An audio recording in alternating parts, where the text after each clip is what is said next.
แห่งวัดพระธาตุดอยน้อยตำบลดอยหล่ออำเภอดอยหล่อจังหวัดเชียงใหม่ก็มาปบมาปะกับปอออกศรัทธาญาติโยมสองเจ้าด้วยกันเนอะเจ้าวันศุกร์แล้วก็เจ้าวันเสาร์วันนี้ก็มาปบมาปะกันอย่างเช่นเคยบางคุณก็นอนบัดลับนี่นะตื่นตั้งแต่ตีหนึ่งตีสองบางคุณก็กำลังตื่นจืนขึ้นมาล้างหน้าล้างตาบางคุณก็นอนอยู่มันไปลุกเติมมันเจ้าอยู่เนาะนอนกันอยู่ที่หันเกินศรัทธาญาติโยมต่างหลายแล้วก็มาฟังไปรับไปตุลุงก็จะเอาธรรมเทศนาตั้งแต้มว่านี่ยำจบแต่รู้ ธรรมนี่ย้ำกึ่งนี่นะศรัทธาธรรมบรรยายได้มันเป็นธรรมยาวว่าเสียงไปแล้วตอนหนึ่งกึ่งหนึ่งบัดนี้เหลือแถมกึ่งหนึ่งเนาะความประมาทเนอะศรัทธาญาติโยมประมาทะปะมาโทมัจจุโนปัทังความคุ้นประมาทนี่ก็คือเป็นอันตรายนะประมาทในชีวิตประมาทในวัยประมาทเนี่ยกูสิ่งกูอย่างนะแล้วก็ลงโมเมาต่างๆนาเมาหิเมาหาเมากะเมาขายมันเมาหาเงินซอเบหาเงินนอสถาเนาะปกติคนเราก็เมาอยู่ไม่รู้หายเมาชีวิตคิดปลื้มจนลืมตายเมาร่างกายว่างามอลามตาเนี่ยเมาในสุขสนุกใหญ่ว่าไรโรคเมาในโจกวาสนาเนี่ยโอ้โจกวาสนาเฮามาเยวัดต่ำก้อยน้อยใจยมมังมีกระเปินนี่นะสะพองก็มังมีแต่คุณเฮานี่มันเต่ากันความคักความหมันเต่ากันบุญญาวาสนาบารมีก็บัดเต่ากันโดยศรัทธาญาติโยมทั้งหลายบางคนเนี่ยเปิ้นเกิดมาเนี่ย แต่งมแต่งงานกำลังเสาะเบหาเงินกันเนี่ยเขาของเงินทองสัมปติอันใดก็มีมาบางคนนี่เต่าตายก็ไม่ได้ขี่รถยนต์ก็เพิ่นนี่นะมันบุญญาบารมีภัยมั่นได้อย่างมือหานิ้วเฮามันเต่ากันน่ะเนาะศรัทธาเนาะวันนี้ก็จะมีการไหว้พระหับศีลโยงเขาเนาะแล้วก็สุมาเขาพิฆาหารโดยทุกวันเสาร์เนอะทุกวันเสาร์เดี๋ยวได้ไหว้พระหับศีลเนาะแต่ก่อนอื่นนั่นก็ขอบคุณทางสถานีให้ก่อนวันนี้96เพิ่นย่ำเปิดแล้วเนอะฮู้เป็นจัดใดตะลุงเปิดเพลงมาว่านี่อันละนี้ เปิดฮับเพลงแต่เมื่อตี2กึ่งวันนี้ไหนก็เหี่ยวเฮ้ยตะลุงก็รุ่นหานะเดี๋ยวย่ำดังแต่เก่าหนึ่งดีนาวดังตำเจ้าแล้วเพิ่นฟังเพลงกันอยู่ดีนาวก็แถวบ้านเฮาเมืองเฮานี่บ้านนอกบ้านนาเฮานี่นะฟังได้หมดแล้วก็ตีคืนใหญ่ของเฮาแถมคืนหนึ่งก็104.5นะฝายหินนี่แน่นอนเนาะระเมืองฟ้างก็ย่ำดีเด้อเนอคุณเฒ่าระเมืองฟ้างก็โทรมาหาตุลุงโลโล แล้วก็ตั้งลุงดมนี่ดังแล้วเนาะของปดมนะบ้านทุ่งเลลิโอก็ขอบคุณเนอะเจ้าหน้าที่ที่เปิ้นก็เกี่ยวสัญญาณไปให้ศรัทธาได้ฟังเปิ้นก็เกี่ยวลิงสัญญาณเมื่อใดก็ได้บุญเมื่อเนาะบุญลงบุญหลายที่คุณเฒ่าคุณแก่ได้ฟังกันเนาะเอาละตัวลุงจะไหวพระเกินศรัทธาก็เดี๋ยวจะมาหือศีลหือป้อนแหลมเอียกนะไหวพระเกินอะระหังสัมมาสัมพุทโธภะคะวาพุทธังภะคะวันตังอภิวาเทมิสวากขาโตภะคะวะตาธัมโม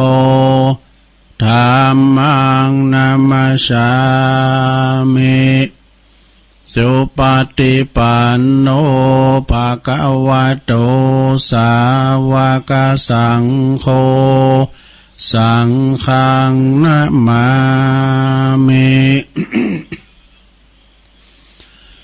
นะโมตัสสะภะคะวะโต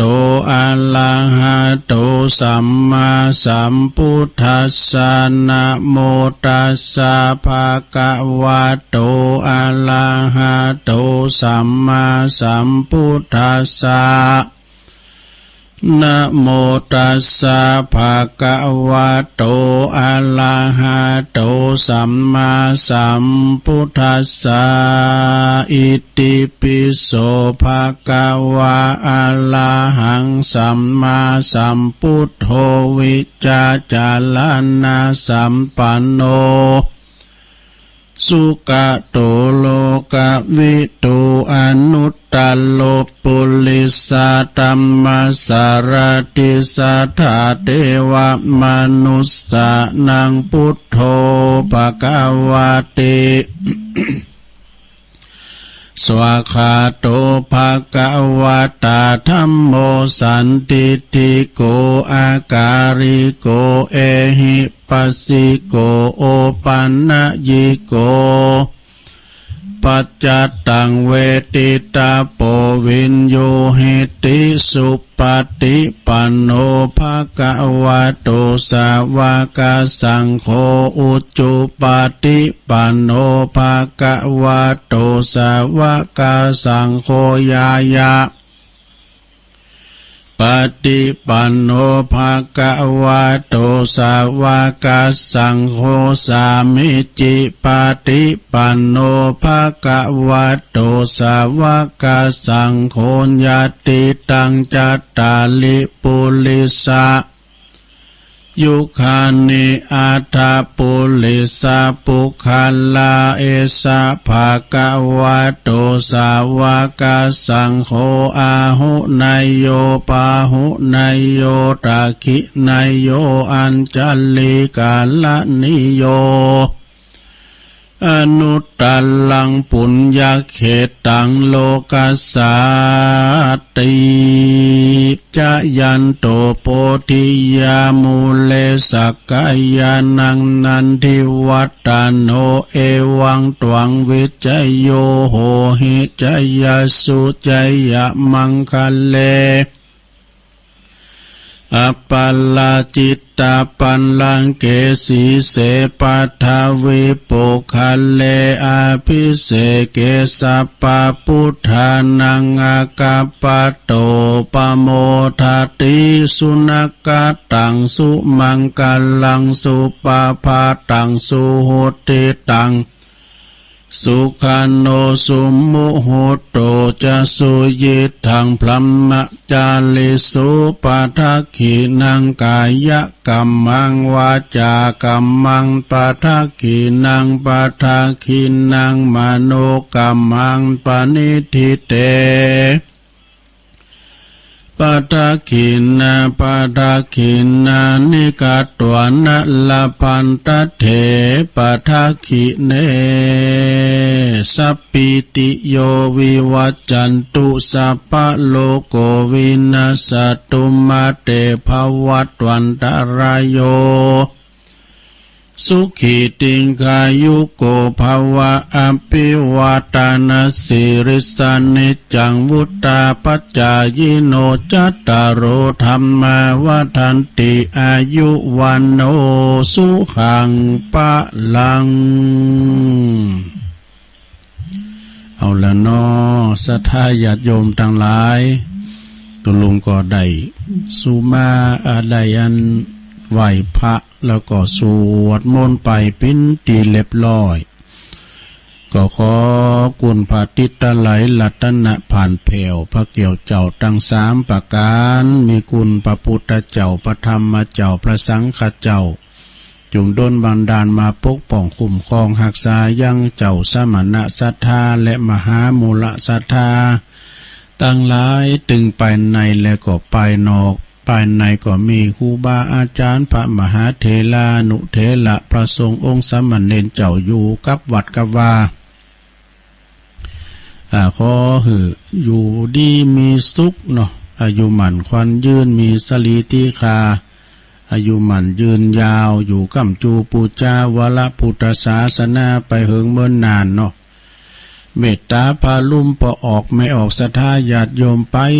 ปินเนอร์นาบุญปินเนอร์นาดีศรัทธาได้กราบได้ไหวนะแล้วก็ขอให้มีจิตมี ยึดเดี่ยวจิตใจศรัทธาญาติโยมเข้ากันหักกันแป้งกันตึงเจ้าบ้านเจ้าวัดเนาะปิ้นสามก่อนเสาบ้านวัดหงเฮนบวรเนี่ยพลังบวรจะไปแตกจะไปแยกกันอู่กันลงส่งกันป้อตึงตังวัดตังว่าเนาะจะไปคิดมาแตกไปแตกไปมั่งกันมีความสามัคคีปิ้นน้ำหนึ่งใจเดียวกันก็กลุ่มลุ่มลามมีหยังก็ช่วยกันมีวัดช่วยวัดบ้านมีบ้านมาตั้งบ้านมีการไม่งานก็ช่วยบ้านช่วยจองไปจะนั่นน่ะเนอจะไปแตกไปแยกกันก็กลุ่มลุ่มลาเป็นโดยความสามัคสมานสามัคคีเมื่อหานิ่วเนาะ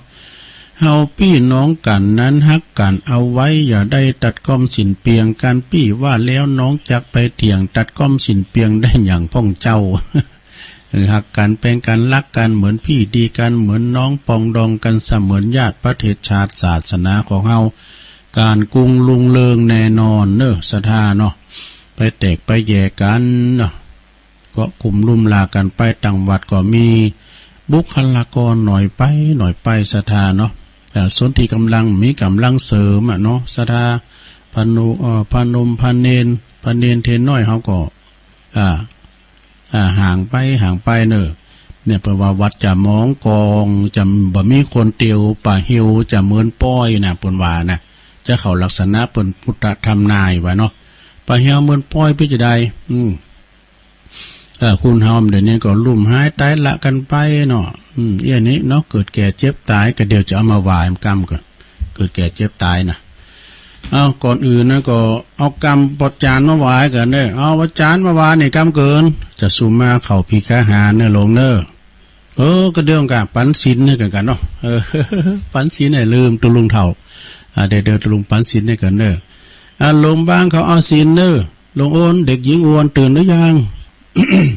ตุลุงจะปันศีลกันเนอว่าตัวในใจไปว่าดังเนอว่าตัวในใจเนอปันศีลหาศรัทธาน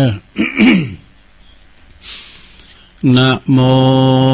ตัสสะภะคะวะโตอะระหะโตสัมมาสัมพุทธัสสะ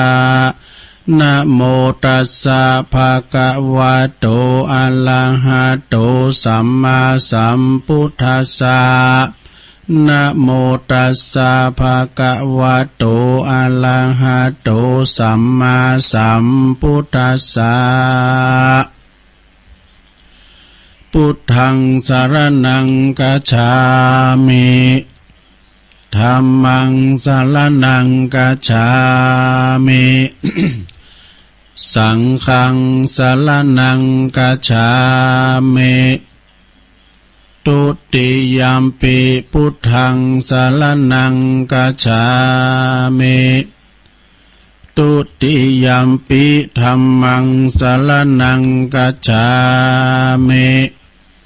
ตุติยัมปิสังฆังสรณังคัจฉามิ ตติยัมปิพุทธังสรณังคัจฉามิตติยัมปิธัมมังสรณังคัจฉามิตติยัมปิสังฆังสรณังคัจฉามิ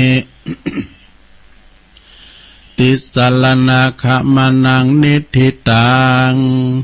ปานาติปาตาเวละมณีสิกขาปะตังสมาธิยามิอะตินนาทานาเวละมณีสิกขาปะตังสมาธิยามิ กาเมสุมิจฉาจาราเวละมณีสิกขาปะตังสมาธิยามิ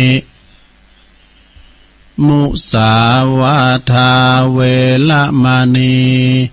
สิกขาปะตังสมาธิยามิสุราเมรยะมัชฌปมาตฐานาเวระมณี สิกขาปะตังสมาธิยามิอิมานิปัญจสิกขาปทานิสีเลนะสุขติงยันติสีเลนะโภคสัมปตาสีเล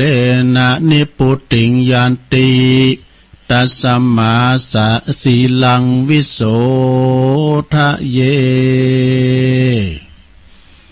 สาธุสาธุสาธุอันนี้แม่น้อยกัดนัดเปิ้นบอกตัวลุงมื้อแต่หึงแต่หึงว่ามื้อหน่อยนะว่าตัวลุงรายการตัวลุงนี่เป็นรายการแหลกเพื่อความเป็นสิริมงคลฮือศีลกะไอ้ดอกปังศีลเปิ้นกูกรรมเด้อไอ้กะที่จริงนี่แม่น้อยนี่เปิ้นจะเป็นนั่นเป็นจานดอกแม่จานรัตนาเด้อก็เลยเกรงใจเปิ้นน่ะแล้วตัวลุงก็ว่าไปขอบคุณแม่น้อยเด้อต่อไปกรรมปุจจานปุจจานอันนั้นซักมานี่ เดี๋ยวเราจะซูมาเข้าพิฆาหารในหลวงเนอะซูมาเข้าพิฆาหารเกินนะมา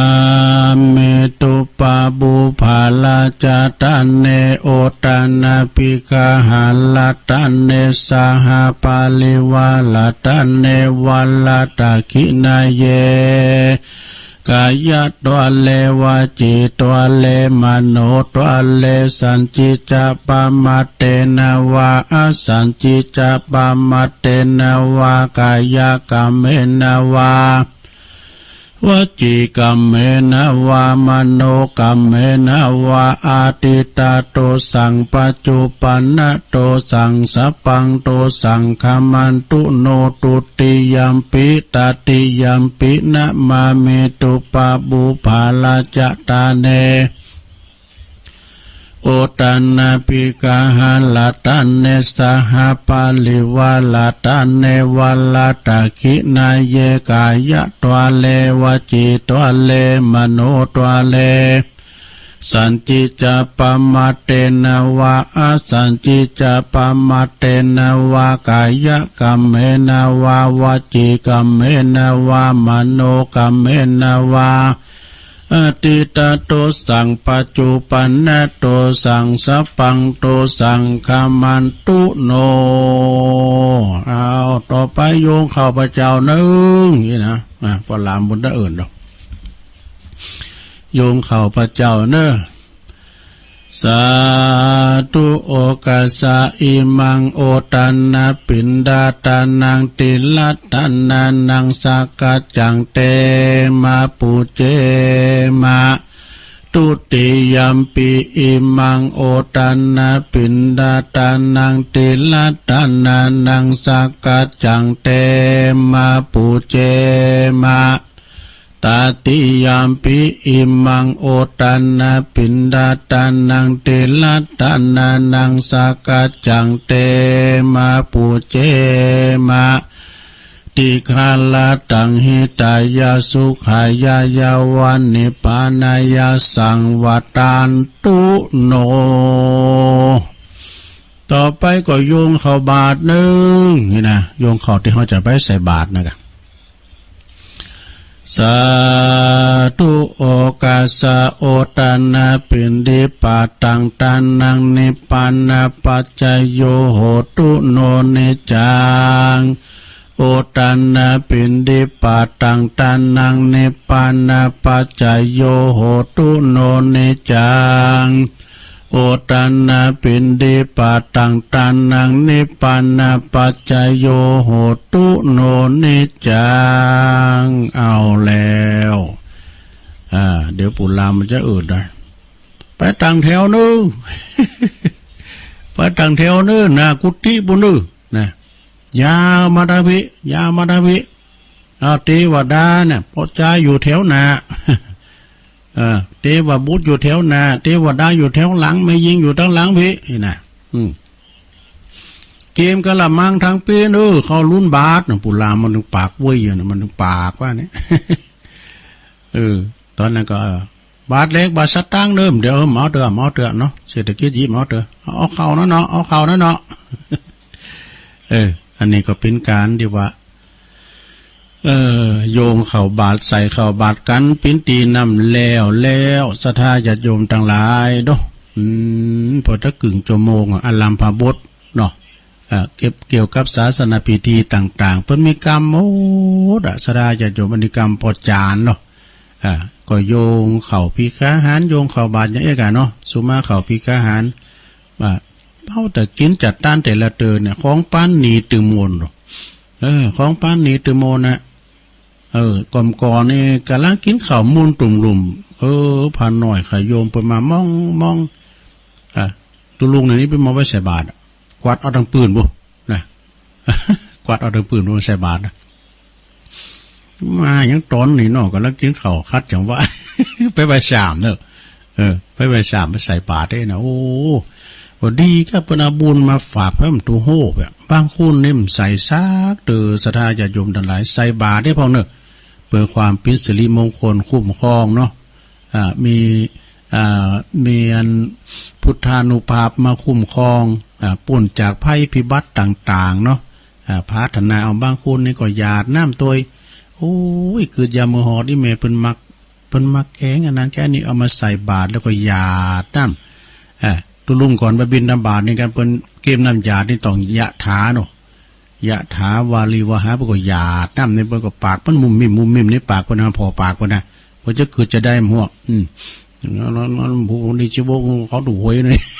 หมูเนาะเปิ้นพัฒนาอันนี้เนาะบางคนก็เกินลำไปวิปอตายแม่ตายเป็น3 ปี4แรงบ่เคยตานขันเขาแม่แต่คันเดียวเนาะแล้วมันมียั้งมาคุ้มครองเฮานะตาถึงเปิ้นเนาะเปิ้นมากุมเขาเปิ้นมาจูตีเนาะบุญมาถึงตัวโหใส่บาตรนั่นลงเด้อใส่บาตรป้ายก่อนนี่ตัวลงไปกุมเขานี่คุณเฒ่าคุณนั้นนะเปิ้นเตียวได้ไปหอดเปิ้นนั่งล่อเข็นอยู่ปุ้นปืนเฮินปุ้นลูกหลานไปใส่เปิ้นก็ย่อมือไหวอยู่เนาะย่อมือไหวอยู่เฮาก็ก็งอกโหเปิ้นนี่เนาะปันป้อนเปิ้นสถาสปีอยู่ดีมีสุขเอกนะตัวลุงได้อยู่ฮื้อนำเด้น่ะแต่กันเนาะถ้าได้ว่าทำเนาะว่าทำขอบคุณแม่เพ็ญขาวเตี้ยนะเปิ้นก่อปิ้นเจ้าภาพเตดนำเตดธรรมอุทิศแผ่กุศลนะบุญไปหาปอนหน่อยปันไม่อุ้ยเงินจินาอินะเปิ้นอยู่ตาจ้างบันเวงน้องหล่องเนาะแล้วก็หลายทันก็กินต้านกันไปเนาะศรัทธาญาติโยมทั้งหลายทำก็ต่อจากตะว่านะเนอะศรัทธาเนอะลมจุ่มปอยาวก็ดูก็เดี๋ยวก็เจ้านะเอาว่าไปก่อนเนาะว่าไปก่อนตั้งนะโมนั่นหมายเนอะนะโมตัสสะภะคะวะโตอะระหะโตสัมมาสัมพุทธัสสะนะโมตัสสะภะคะวะโตอะระหะโตสัมมาสัมพุทธัสสะนะโมตัสสะภะคะวะโตอะระหะโตสัมมาสัมพุทธัสสะปะมาโทอมตังปะทังปะมาโทมัจจุโนปะทังอปมตานะมียันติยถามัตตายถามัตตาติก่อนโอกาสปัดนี้ตนโตแห่งตนลุงก็จะได้น้อมนำอภิธรรมเทศนาหือกับศรัทธาญาติโยมเนาะต่อเมื่อจากตะว่านี่ก่อนมันยาวเลยเตดไปกึ่งหนึ่งความประมาทะความประมาทความประมาทนี่มีหลายประเภทประมาทในวัยประมาทในประมาทในหยังต่างๆเนาะความประมาทพลาดพลั้งเปิ้นเรียกว่าลงลืมนี่เนาะประมาทนี่เปิ้นว่าหยังก็หันหยังนะทางหลวงพ่อมานิดเปิ้นว่าตุลุงก็ลืมหมดละประมาทนี่นะส่วนคนที่บ่ประมาทนั้นส่วนคนที่เปิ้นประมาทก็ถึงว่าบาดตายก็เหมือนตายทั้งเป็นเสมือนที่ว่าตายแล้วนะคือเป็นคุณที่ว่าบ่ทำมาบ่ทำประโยชน์และคุณงามความดีบ่เป็นให้แก่ส่วนร่วมและก็ตนเองนะ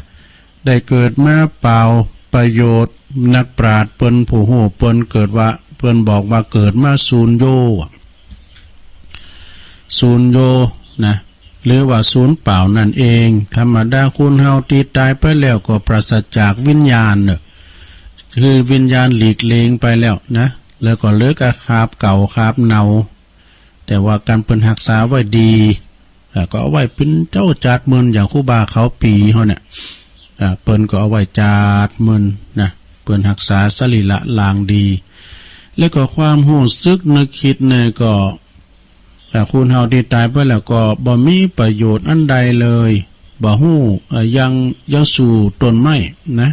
ส่วนต้นไม้หรือว่าสัตว์ที่ตายไปแล้วบ่ได้นะคุณเฮาที่ตายไปแล้วเนี่ยนอกจากบ่ทำคุณประโยชน์แล้วก็ร่างกายเฮาก็บ่ได้ต่างอะไรกับสัตว์เช่นอันว่าต้นไม้นั้นตายไปแล้วก็ยังตามแพะตามป่านะไม่ตายขานก็ดีไม่แห้งไม่ยังที่มาตายไม่นอนค้อนตาวเนาะเปิ้นว่านะก็ยังมีประโยชน์ประโยชน์ต่อคุณเฮามากนักเช่นไม่ค้อนไม่แห้งที่มันตายแล้วนะนำมาแป้งนำมาเป็นโหลดังไฟแถมกินหนึ่งข้าวได้นี่หรือจะนำไปแปลงห่อแปลงเฮิรนก็ได้จ๋าลวงสุดก็นำไปแปลงนำมาแปลงกันน้ำบวยวะแต่กันนอกกันน้ำบวยตักน้ำกินได้นะส่วนมากนี่ก็ส่วนว่าสัตว์นี่นะติดตายไปแล้วก็ยังมีประโยชน์กับคุณเฮาอยู่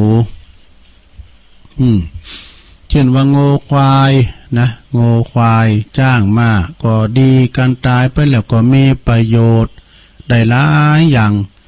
ดังกรรมภาษิตเปิ้นได้กล่าวไว้ว่าโง่ควายจ้างมาตายแล้วเหลือหนังเปิ้นเขียนไว้นะดูเขาคนย่างเอาใจกันได้จ้าล่วงสุดตับปุ้มปอดใส่คุณเฮาก็ย่างกินล้ำอิ่มต้องมนุษย์เฮาตายสหายพี่น้องไปบ่ห่วงของอะไรสู้แต่ดุกโพกก็เอาควางเสียไก่ก็จักเป็นภัยผีมาหลอกได้ความจัวลีบหนีความดีลีบไก่ตายแล้วจือหากตึงมีดังนี้ ตายแล้วจือหากยังมีนะตาดานะคุณโบราณเปิ้นเปรียบระหว่างคุณกับสัตว์ว่าคุณเฮาในการตายไปแล้วบ่มีกามีศีลอย่างอันใดส่วนว่าสัตว์ที่ตายไปแล้วก็ยังมีประโยชน์ต่อเฮามากปวงหลงหลายอย่างนะเช่นงัวควายจ้างม้านั้นนอกจากเฮาจะได้กินจีนเปิ้นแล้วนะคุณเฮาก็ยังกินอิ่มต้องแล้วดูแล้วก็เขาขุนน่ะก็ยังเอาใจได้ใจกันได้เช่นว่าจ้างนี่นะเช่นว่าเขางัวเขาควายนี่เขางัวเขาควายฝ้าผ่าวะนะยังใจเป็นหญ้าเนี่ยงัวควายที่ฝ้าผ่าใจเป็นหญ้าวะเป็นหญ้าปากใดพวกน่ะเปิดกอมบอกว่านี่ใจปิ้นเคืองประดับประดาหอเฮิรนบานเฮิรนแล้วก็อื่นๆในหลายอย่างนะอย่างที่ตุลุงวานะรถกันนั้นกับจาดเก่ามันนี่มันจางเยะเนาะมันเอาควายเขาเบอะเนี่ยนะเอากระโหลกมันแล้วมีเขามันติดไว้ที่หน้ารถมันนะแล้วก็เอาประดับประดาเนี่ยปุถุไปทั้งได้เปิ้นผอกันซ่องเป็นจุดเด่นได้ ควายรถคาราบาวนะใจแป้งของปูจ้าใจแป้งของสูบหมูยาหมูยาเนี่ยหูจักเดี๋ยวเนี่ยลงหมูยาเนี่ยนะหมูยาก๊อกเนี่ยนะก๊อกหมูยาเนี่ยเปิ้นเอาแป้งหมูยาก็ได้นะเขาควายเนี่ยเขาควายของงูเขาควายเนี่ยแล้วก็เอาแป้งตูดก็ได้นะก่อนนี่เปิ้นมีตกปูนจีนก็เปิ้นขายจีนมันเสียก็เปิ้นได้เป่าตูดปูดเอาเพื่อน้อยไปลักเป่าของเปิ้นเอาเขาควายนี่กะแป้งตูดนะการดีเสียงตูดก็เดี๋ยวก็มากันโอรสนี่โอ้ไปซื้อจีนควายนี่แป้งได้หลายอย่างนะเอาไปแป้งดามมีดดามผ้าก็ได้นะงามกุ้งนะขากุ้งนะเปิ้นเอาก่อนนี่เปิ้นเอาแป้งงามกุ้งก็ได้เขาควายนะเขาควายนี่นะส่วนว่าดูกมันนั้นก็เอาใจสารพัดอย่างเนอะดูกมันนะเช่นปิ้นเคืองใจในโคเฮินเอาแป้งเพชรตะเกียบแป้งจ้อนก็ได้วะดูบางแห่งนั้นก็เอากระดูกมันมาแตะปิ้นสี่เหลี่ยมจัตุรัสเสมอกันหมดนะ แล้วก็จีเป็นหูเป็นตาว่ะตั้งแต่เลขหนึ่งถึงเลขหกว่ะ เข้าใจไหมไม่รู้3 อันนะเอาจุ่มกันเนี่ยกล็อกนี่ เหมือนกันถึง3 อันนะส่วนประโยชน์นั้นจะใจไปทางใดในอาตมาบ่ฮู้โดยบ่เขียนว่านะ เพราะว่ามันมีบ้านเฮาเมืองเฮามันมีปูนมันไกลบ้านไกลเมืองเฮาพุ่นนี่ว่ะนะบ้านตั้งเฮานี่บ่มีอีโดส่วนวันนางโง่นางควายหรือวันนางจ้างก็มีประโยชน์หลายอย่างเนอะเช่นวันหนังแห้งนะหนังแห้งแล้วก็เอามาห่มตีกองปุตโตดังดีตีกองนะกองโลงล้านนาเนี่ยพอมาห่มกองเนาะบางบ้านบางแห่งนั้นเขาก็เอามาทำอาหารได้นะเอามาทำอาหารได้หนังแห้งก็นะเอามาอย่างอันคาราบาวลุยไฟที่ตุลุงผมจะหูดูฟังมันใส่ในบาเนี่ยมาเลยคาราบาวลุยไฟเขาก็ได้ว่าสั่งด้วยนางควายจีว่ะปุตบริหารขากันไกเนี่ยลองจิ้มหมดแล้วบุตรเขียวเขาบุตรอะไรมันนั้นกินย่ำมือห่อนเนี่ยมันเปื่อยดีกว่ากันมันแห้งมันแข็งว่ะคุณว่าบุตรเขาซื้อขนาดนั้นแต่มันแต่ไม่ตังแข็งกองลงเอาไปใจยำจะไปใจแกงไปยำอาศัยล้ามบ้อนก็ได้ อร่อยดีเลยส่วนนางจ้างนั้นใจปิ้นยังมีประโยชน์ยังบองที่เขาจะต้องจำเป็นต้องใจหลายอย่างเนื่อนางจ้างนั่นนะทำเป็นค้อนตีกองปาดกองวงนะปาดกองวงเป็นนางจ้างเลยน่ะโอ้ส่วนว่าหางม้านั้นก็มาแปลงตีสีสะล้อซอซึงนะสีสะล้อนี่เป็นหางม้าโลนะหางม้าเนี่ยใจจะเดียนะส่วนขี่ของมันนั้นเป็นมาใจใส่ให้ใส่โซนนะขี่โง่ขี่ควายนะแป้งปุ๋ยมักมันงามมึนนะมันงามมึนแล้วก็ปุ๋ยนี่มันเป็นปุ๋ยมักดูมันโลนซุยดูอย่างประมาณนะดินมัน ดินมันโลนซุยดิ ส่วนว่าต้นดอกไม้ เอาใส่ต้นดอกไม้ก็เป็นปุ๋ยดีแท้ๆส่วนว่าขี่อ่อนๆนะเพิ่นจะว่าขี่เพิ่นว่าเพ่บุญ เพ่ดีเนาะในใส่มันบางตีบางแห่งนี่บุญเพิ่นรูก็เกินเอาไว้เยอะก็ไปใส่ลาบก็ใส่แกงก็มันคุ้มจอมหลอมวันนี้เพิ่นว่าลำดีแท้ๆว่าอย่างนั้นเนาะนี่แหละญาติโยมทั้งหลายท่านผู้ฟังทั้งหลายเนาะโง่ควายจ้างมาแล้วก็ยังมีประโยชน์นะตายแล้วก็ยังมีประโยชน์นานาประการดังที่กล่าวมาแล้วส่วนว่าคุณเฮาเนี่ยตายแล้วสรีระร่างกายของเฮาเนี่ยเอาไปใจยังได้พองได้สักอย่างนะสถานเนาะเหตุนั้นน่ะนักปราชญ์ตันจึงเปรียบเทียบคนที่ประมาทเนื้อโมเมาในชีวิตว่านอกจากที่บ่ได้ทำคุณประโยชน์คุณงามความดีแล้วบ่ได้ทำบุญสร้างกุศลไว้ให้กับตัวเองแล้วก็สังคมส่วนรวมแล้วร่างกายอันเปื่อยเน่าเนี่ยนะก็มีกลิ่นเหม็นไปเป็นตีหน้าเกตหน้าโกแถมตุยนี่แหละศรัทธาญาติโยมทั้งหลาย คุณที่ประมาทในชีวิตแล้วก็หลงมัวเมาในสิ่งที่ชั่วร้ายบางคนนั้นก็เป็นใหญ่เป็นโตไปต่างหน้าเนาะซ้ำไปชอนลาดบางโลงราเนี่ยไปโกงกาการเปิดจับได้แลตันก็เตากับตุบหมอเข่าโตเก่านะมันแตกไปอันนี้ก็คือบ่ใจไข่คุบ่ใจบ่ไข่ควรสั่งสอนแต่บางคนนั้นท่านก็บางคนขับรถเนาะขับรถขับลามีฝีมือดีเก่งว่าอย่างนั้นเถอะบางทีก็ประมาทล่ำไปยิงประมาทความอย่างคิดนะขาดความอย่างคิดบ่ปิดจรณาไปดื่มน้ำอมฤตกาเนี่ยไปเสพยามากก็เข้าไปจำเตอก็มันคึกยากคึกขนองพยองตนว่าเก่งเอกอะไปประมาทขาดความระลึกนึกคิดก็เอารถไปจุนกาไป ไปขวำไปฉลบกันน่ะการบัดตายก็การเลิงเลี้ยงบัดโต เนาะก็พาไปถึง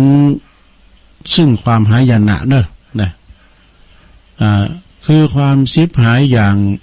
งนี้ก็มีเนาะบางคนบางตันก็ลงโมเมาในชีวิตว่าคุณเฮา เอาทั้งกัญชาฝิ่นเฮโรอีนผงขาวใกล้น่ะอันนี้ก็เป็นการเสพอย่างไล่แรงผู้ใดประมาทหลงลองเสพแล้วก็ยอมจะนำปาชีวิตไปในทางที่เสริมเสเตากับตายทั้งเป็นนี่โลเปิ้นว่านะ หาความเจริญลุงเรืองบ่ได้นี่แหละญาติโยมท่านผู้ฟังทั้งหลายที่ได้สดับรับฟังพระธรรมเทศนาเรื่องธรรมเที่ยงแท้นะธรรมเที่ยงแท้นี่นะคือความคือเป็นธรรมอันตีบอดธรรมเหอบุคคลตายคือตายจากความเจริญนะตายแต่ความเจริญฟังแล้วก็พอจะสรุปใจความได้ว่าธรรมเที่ยงแท้นี่เป็นอมตะธรรมก็คือธรรมบ่ให้คุณเฮาประมาทในชีวิตมีสติสัมปชัญญะระลึกนึกคิดอยู่เสมอว่าขณะนี้เวลานี้เฮากำลังทำหยังอยู่นะได้ทำหยังอยู่ได้ทำผิดศีลผิดธรรมประมาทหรือว่าประเพณีอันดีงามกฎหมายบ้านเมืองอยู่หมู่ได้อย่างได้พองเมื่อเฮาหูโตแล้วก็เมื่อเฮาหูโตว่าเฮาทำความชั่วแล้วก็ระลึกนึกถึงได้แล้วรีบกับเนื้อกับโตกับใจให้ใหม่รีบประพฤติปฏิบัติแต่สิ่งที่ดีที่ชอบต่อไปเนาะตรงกันข้ามที่ว่าได้ปฏิบัติในสิ่งที่ดีมีศีลธรรมบ่ผิดขนบธรรมเนียมประเพณีวัฒนธรรมบ่ผิดกฎหมายก็บ่ทำให้ความเดือดร้อนให้แก่คนอื่นและสัตว์มีเมตตากรุณาแล้วก็จงได้ปฏิบัติให้ดียิ่งขึ้นไปบุคคลใดคิดนะบุคคลใดคิดหรือว่าได้ประพฤติปฏิบัติอย่างนี้แล้วก็จะได้ไปสู่สุขติดีๆนะมีสวรรค์วิมานอันเป็นที่ประเสริฐดังนี้วันนี้ญาติโยมทั้งหลายก็ได้ฟังพระธรรมเทศนาเป็นน้ำธรรมคำสอนแบบธรรมบรรยายก่อนวัดตันทั้งหลายเนี่ยเป็นผู้ที่บ่ประมาทเป็นผู้ที่ยังบ่ตายจากความเจริญดังความได้พร้อมใจกันมาเนาะเป็นเอกฉันท์สามัคคีธรรมบำเพ็ญกุศลเพื่ออุทิศบุญกุศลไปหาผู้ที่เปิ้นลงหลับดับขันไปนะแต่ก็ขออัญเชิญอย่างจิตดวงวิญญาณเขาจัดตั้งหลายที่เฮาได้พัฒนาไปฮอดไปเติงตันเขาเป็นพลวะปัจจัยสมผลดลมานานให้เขาจัดตั้งหลาย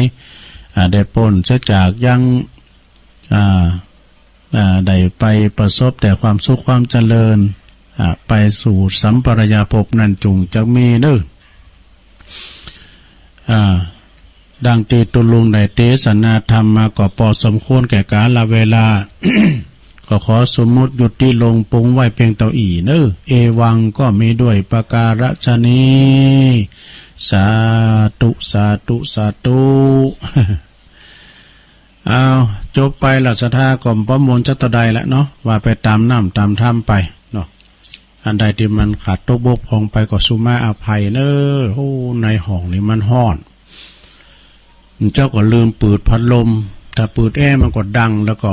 มันถ้าเข่าเคืองมันแอร์นี่มันแอร์เก่ามันเป็นแอร์กี่มันถ้าว่าเปิดเนี่ยมันดังลง โอ้มันเข่าตังใหม่เนาะก็เลยเปิดมันเถอะตอนนี้ก็มีเวลาอยู่ย่ำถึงตี 4ศรัทธาญาติโยมก็อู่กันไปว่ากันไปก่อนนำทำคำสอนที่ได้เทศนาธรรมไป2 วันต่ำเจ้าว่าม่ามเจ้าวันนี้ก็ได้ฟังกันไปความประมาทเนอะประมาทะประมาทพังเพ้อหลงลืม สิ่งหนึ่งสิ่งใดที่ว่าประมาท หลงเพิดเพลินโมเมาในลาภยศสรรเสริญนะคุณเฮาต้องชุกคิดว่า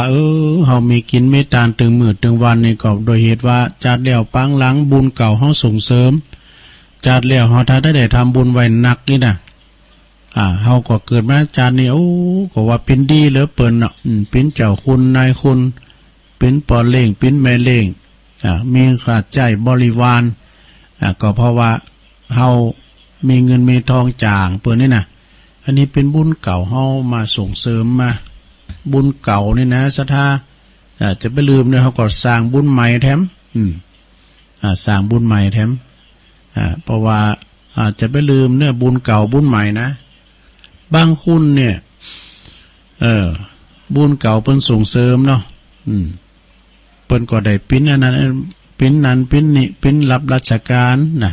บางคนนี่ก็ปิ้นปอลงบ้านปิ้นนายกปิ้นผู้โจยอันนี้บุญเก่าเปิ้นจัดแล้วปังหลังบางคนสามารถปิ้นปอลง3 เตอ4 เตอก็ไม่ได้ปิ้นเพราะหยังบุญเก่าส่งเสริมเพราะบุญเก่าเมียปิ้นหยังก็ตามเด้อเนาะศรัทธาญาติโยมเป็นคู่เป็นบ้าก็ดีแต่ว่าบุญเก่าส่งเสริมก็เห็นจบนะบางคนก็เป็นอบตก็เป็นอย่างก็อันนี้ก็บุญเก่าเพิ่นส่งเสริมเนอะบางคนนี่ก็เต้าตายมันได้เป็นอย่างสักอย่างเป็นกรรมกรนี่เนาะ มันถึงมาเอียมันถึงมาเอียไอ้นะแต่บางคนนี่ก็ตุกมาโจชีวิตบั่นปลาชีวิตก็ดีมาดีกับลูกกับหลานนี่เนาะลูกหลานอุปถัมภ์อุปถัมภ์ได้ตกดีๆนะก็เป็นกอมล่ำลืมอันนี้ก็เป็นบุญเก่าเฮาแต่บางคนนั้นก็มีเงินมีคำมาสมบัติพัสถานเยอะแยะมากมายใหญ่นากาบ้านลูกเต่าเหล่าล้านเลี้ยนมากก็รู้จริงกันนะรู้จริงกันมาผ่านสมบัติพ่อแม่ย่ำได้ตายไว้ชนไปเตอนะตกเป็นของลูกของหลานแบ่งสรรปันส่วนเขาใบเอาไปเขาทกสบางคนก็ขายกินเนี่ยเอาขอเอาละคุณเถ่าเวแล้วแต่ไปอยู่ต้อยไผ่ก็มสู่แล้วยังเพราะว่ามันสู่ยังก็ว่ามันค้อนมีเฮ็ดอย่างตุลุงวานะเนาะ ค้อนมีเฮ็ดนี่นะฉะนั้นก็ลูกเต่าเหล่าล้านลิ้นก็ดีดูแลพ่อแม่เฮาเดี๋ยวนี้บ้านจองหอเฮือนสะเด็ดแปลงลงโกลงโกนลูกเต่าเหล่าล้านลิ้นมีไปปุ้นเขาไปทำการทำงานแล้วก็ไปเป็นข้าราชการอยู่ต่างถิ่นต่างแดนละปอละแม่ไหวเฮินชัดเจนก็ปีไหนวันปอวันแม่ก็มาเฮ็ดเตอหนึ่งปอแม่ก็พอการน้ำตาหุ่นตางมันได้ลูกเต่าเหล่าล้านลิ้นจะมาหาหมอนซอกตอกก็มีไผอู่ไผจ้าก็เงียบเงาคุณเฒ่าก็เศร้าซึมไปดังนั้นก็แต่ไปเศร้าซึมนะลงเนี่ยฟังนำฟังธรรมไปเดี๋ยวนี้เพิ่นตึงเขอกันอยู่หออยู่เฮินน่ะนะไอ้แม่เขาไม่ลงเขาติดต่างติดเต็มได้ไปไหนเดี๋ยวนี้เขาไปได้ไปปิ้นได้เขาย่ำไปเนี่ยพร้อมยังเขาอยู่กับหอกับเฮินน่ะไม่ที่คุณแออัดว่ะ ก็ฟังนำฟังธรรมไปเนาะอย่างน้อยก็ตุเจ้าพันนายที่เพิ่นมาออกรายการก็ปิ้นกำลังจิตกำลังใจเด้อเป็นกำลังจิตกำลังใจฟังตั้งแต่96นี่ไปเด้อ96ย่ำดังเด้อฟังไฟหินก็ดีฟังไปศรัทธาญาติโยมทั้งหลายคุณเฮามนุษย์เนี่ยเกิดมาแล้วแต่กรรมไผบุญมันพองก่อกรรมให้พองก่อกรรมดีแล้วแต่บางพองก็เกิดมาสุขสบาย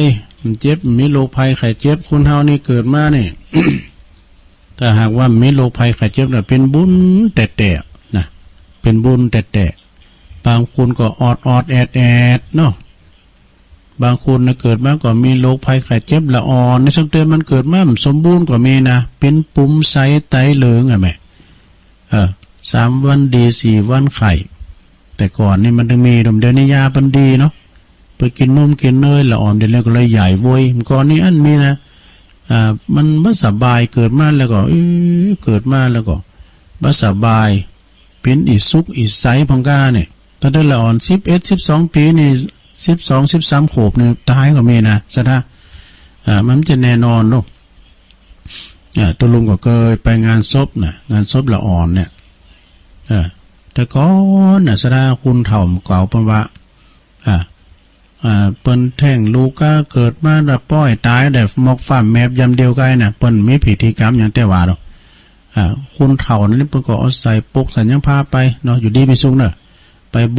บกน่ะฝังน่ะเอาแมวโคบอันนี้เป็นเอาแมวโคบเพิ่นว่า เนี่ยมันบุญภัยบุญมันนะบางพองนี่เกิดมาหมอกฟ้าแมบยำเดียวอย่างได้ทำว่าน่ะ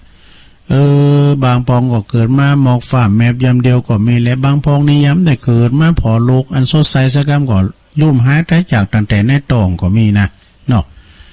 หมู่เฮาทั้งหลายเนี่ยว่าเป็นบุญนะลงเนอะบุญแต่เฮาเกิดมาพอโลกอันสดใสเดี๋ยวนี้มันสดใสแต่มันเป็นหมอกเป็นควันอยู่ไปฝนตกมาสักหาก็ดีละเฮาเกิดมาแล้วเนี่ยสดาญาโยมมาพอหรอกบางคนนั่นก็มันเต้นได้แก่สักกำเฮาเกิดมาได้ยินเสียงไก่ขันค่ายน่ะเฮายังมีบุญอยู่ท่านผู้มีบุญทั้งหลายแต่หันตะวันแหมแก่นหนึ่งก็แก่นเดียวกันนั่นนะแหมวันหนึ่งก็นับว่าเป็นบุญเนอะเป็นบุญหนักบุญหลายเด้อฉะนั้นก็สร้างบุญสร้างกุศลสร้างบุญใหม่ไปบุญเนี่ยมันจะส่งเสริมมือเฮาปากมันติดอยู่บุญเนาะนะเวลาเฮาหันเปิ้นได้ดิบได้ดีสำเตอก็โอ้บุญเปิ้นน่ะเนาะบุญเปิ้นน่ะเนาะสำเตอไปที่หันที่นี่เปิ้นเอารถสแลบปุตรู้วงรถประเป็นเหล็ก8เจ้ามันเป็นหยังไงนะบุญมันน่ะเด้หน้าบุญน่ะกันน่ะหน้าบุญมันโอ้โหเป็นนอกปืนหน้าบุญมันเอาอันไปเสียแข้งเสียขาโกแข้งโกขาเป็นหน้าบุญมันแท้หน้าบุญมันเป็นนั่นพิกงพิการทุพพลภาพหน้าบุญมันตายนะมันหน้าบุญกูเดินสถานเนาะบุญเนี่ย ไปตีหันที่นี่ไปแพะไปป่าก็ตามเด้อลงไปหันใส่งูก็โอ้ยหน้าบุญมันซกกูกันเนี่ยมันหน้าบุญมันอะไร ไปยำใส่งูกล้ามยังไงนะก็ขอเป็นบุญกุศลสถานาบุญหมู่เฮาเจ้าขาดทั้งหลายเนาะตอนที่ไปตุลุงจะเอานกสปะมามาจ้ามกำกันนกสปะเนี่ยนะเจ้าติกอันใดเนี่ย เตะกะเดี๋ยวเอานี่มาวามกำกันเอาอันนี้มาวามกำเกิดมันตั้งใจไว้แล้วเนาะก็เคยวามเหมือนกันนะเอาวามกำหนึ่งก็ได้เป็นความที่ว่ามันวานแล้วก็มันสอนอกสอนใจเดียนะมนุษย์คุณเฮาเนี่ยทุกคนที่เกิดมาต้องใจกรรมใจหนีนะใจกรรมใจหนีกรรมคือว่าจะหนีไปบ่ป้นลักหาประการเนอะคือ1ความแก่ว่ะ2ความเจ็บ3ความตาย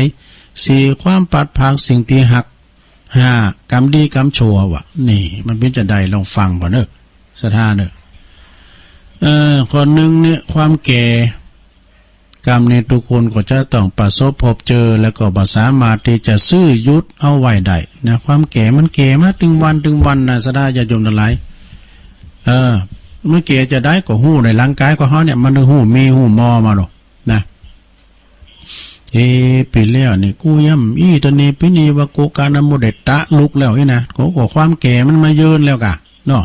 ความชราภัยเงียบคือความชราความแก่มันมาเยินล่ะประเดี๋ยวนี้นะสดาญาโยมทั้งหลายคุณแก่นี่หนักเนอะคุณที่เขาเฒ่ามานี่นะเพราะว่าเป็นโลกแห่งความสูงวัยคือว่าวัยของเฮาเนี่ยมันหนักแล้วคุณ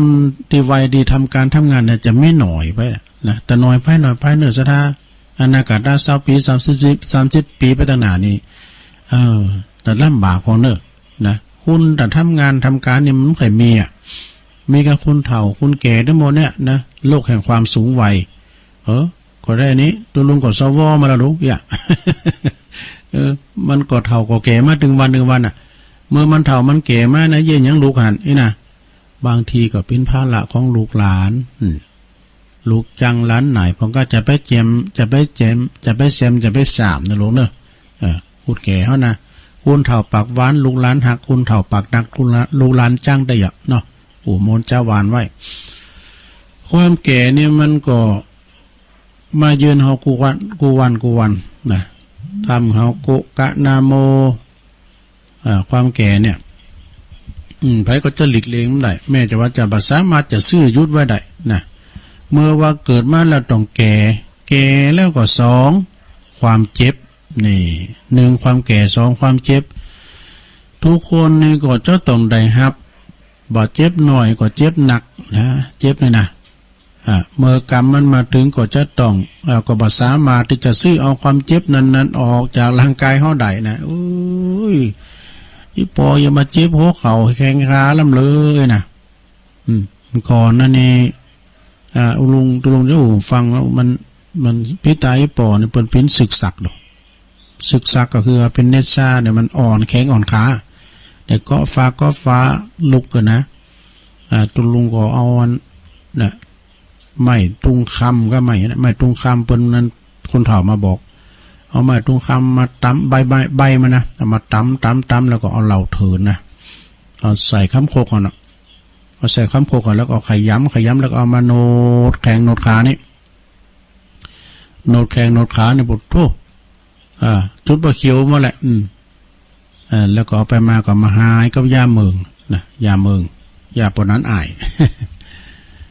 เนี่ยนะโรคภัยไข้เจ็บมันมีเหมือนกันพองก็เจ็บหูเจ็บตาเจ็บหัวเข่าแข้งขามันก็แล้วแต่ไปความเจ็บนี่จะหลีกปุ้นไปถึงใดเนาะลุกก็โอยนางก็โอยมันก็ไปตามสังขารธรรมนะเจ็บนี่มาก่อนตายด้วยเจ็บป่วยเมื่อยไข้เจ็บไข้ได้พยาธินะอันนี้คือความเจ็บเอาสามคือความตายเนี่ยโอ้ไผก็จะหนีไปบ่พ้นเมื่อเกิดมาแล้วบัดจ้าก็โวยนี่ก็จะต้องตายไผบ่สามารถจะซื้อยุดความตายไว้ได้สักลายเนอะสถานเนอะคนรวยก็ตายคนจนก็ตายคนตุกก็ตายมหาเศรษฐีผู้ดีภัยเมื่อถึงข้าวตายเหมือนกันหมดนะบางพองปิ้นนักเลงใหญ่นักเลงโตเท่าไรก็เล็กกว่าโลงโตเท่าไรก็เล็กกว่าโลง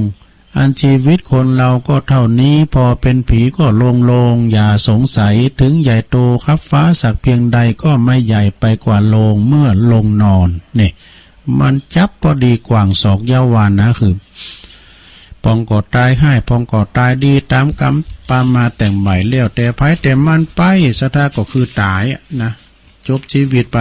โลกนี้ก็คือละครนะประมาณนะเฮาก็สร้างไปตามบทบาทละครแต่ว่าปิดฉากละครก็คือความตายนะอย่างอีกกี้นี่มันมีปิดฉากด้วยโลกนี้คือละครเอาไปพออีกกี้นะสดาญาโยมทั้งหลายมันมีปิดฉากด้วย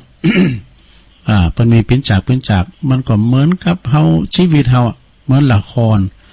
เฮาเป็นตัวละครโมดเนาะพองก็แสดงไปตามบทบาทละครพองก็แสดงเป็นปอพองก็แสดงเป็นแม่พองก็แสดงเป็นลูกเป็นครูบาอาจารย์พองก็แสดงเป็นตุเจ้า เป็นปู่จาเนี่ยเนาะอันนี้ก็แสดงไปตามบทบาทไพมันละครนี่นะบทบาทละครเนี่ยย้อนพอโต๊ะเก่าเฮาเนอร์เฮาก็คือโต๊ะละครโต๊ะหนึ่งถ้าปิดฉากละครก็คือความตายนะพออีเก้หรอดูลิเกโขนหนังโปรดยังคิดมองชีวิตคนเล่นเช่นโขนหนัง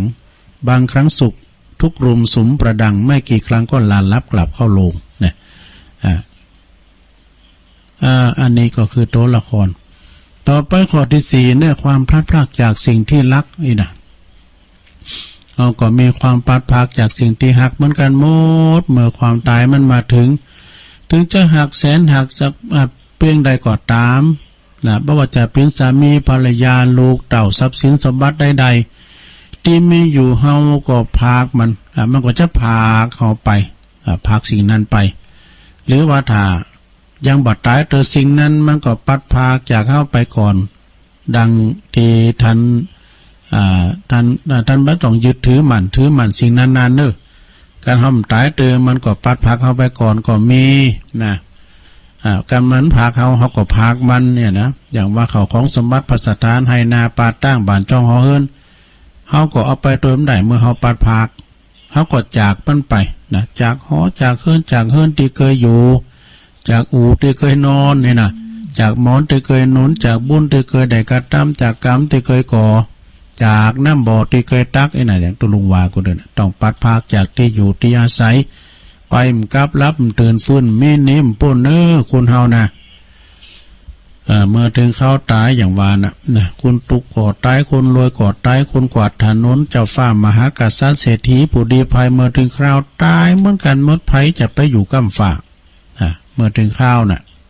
กอดข้อพระเจ้าอยู่กอดถึงตายมาถึงข้าวน่ะถ้ามาถึงข้าวน่ะ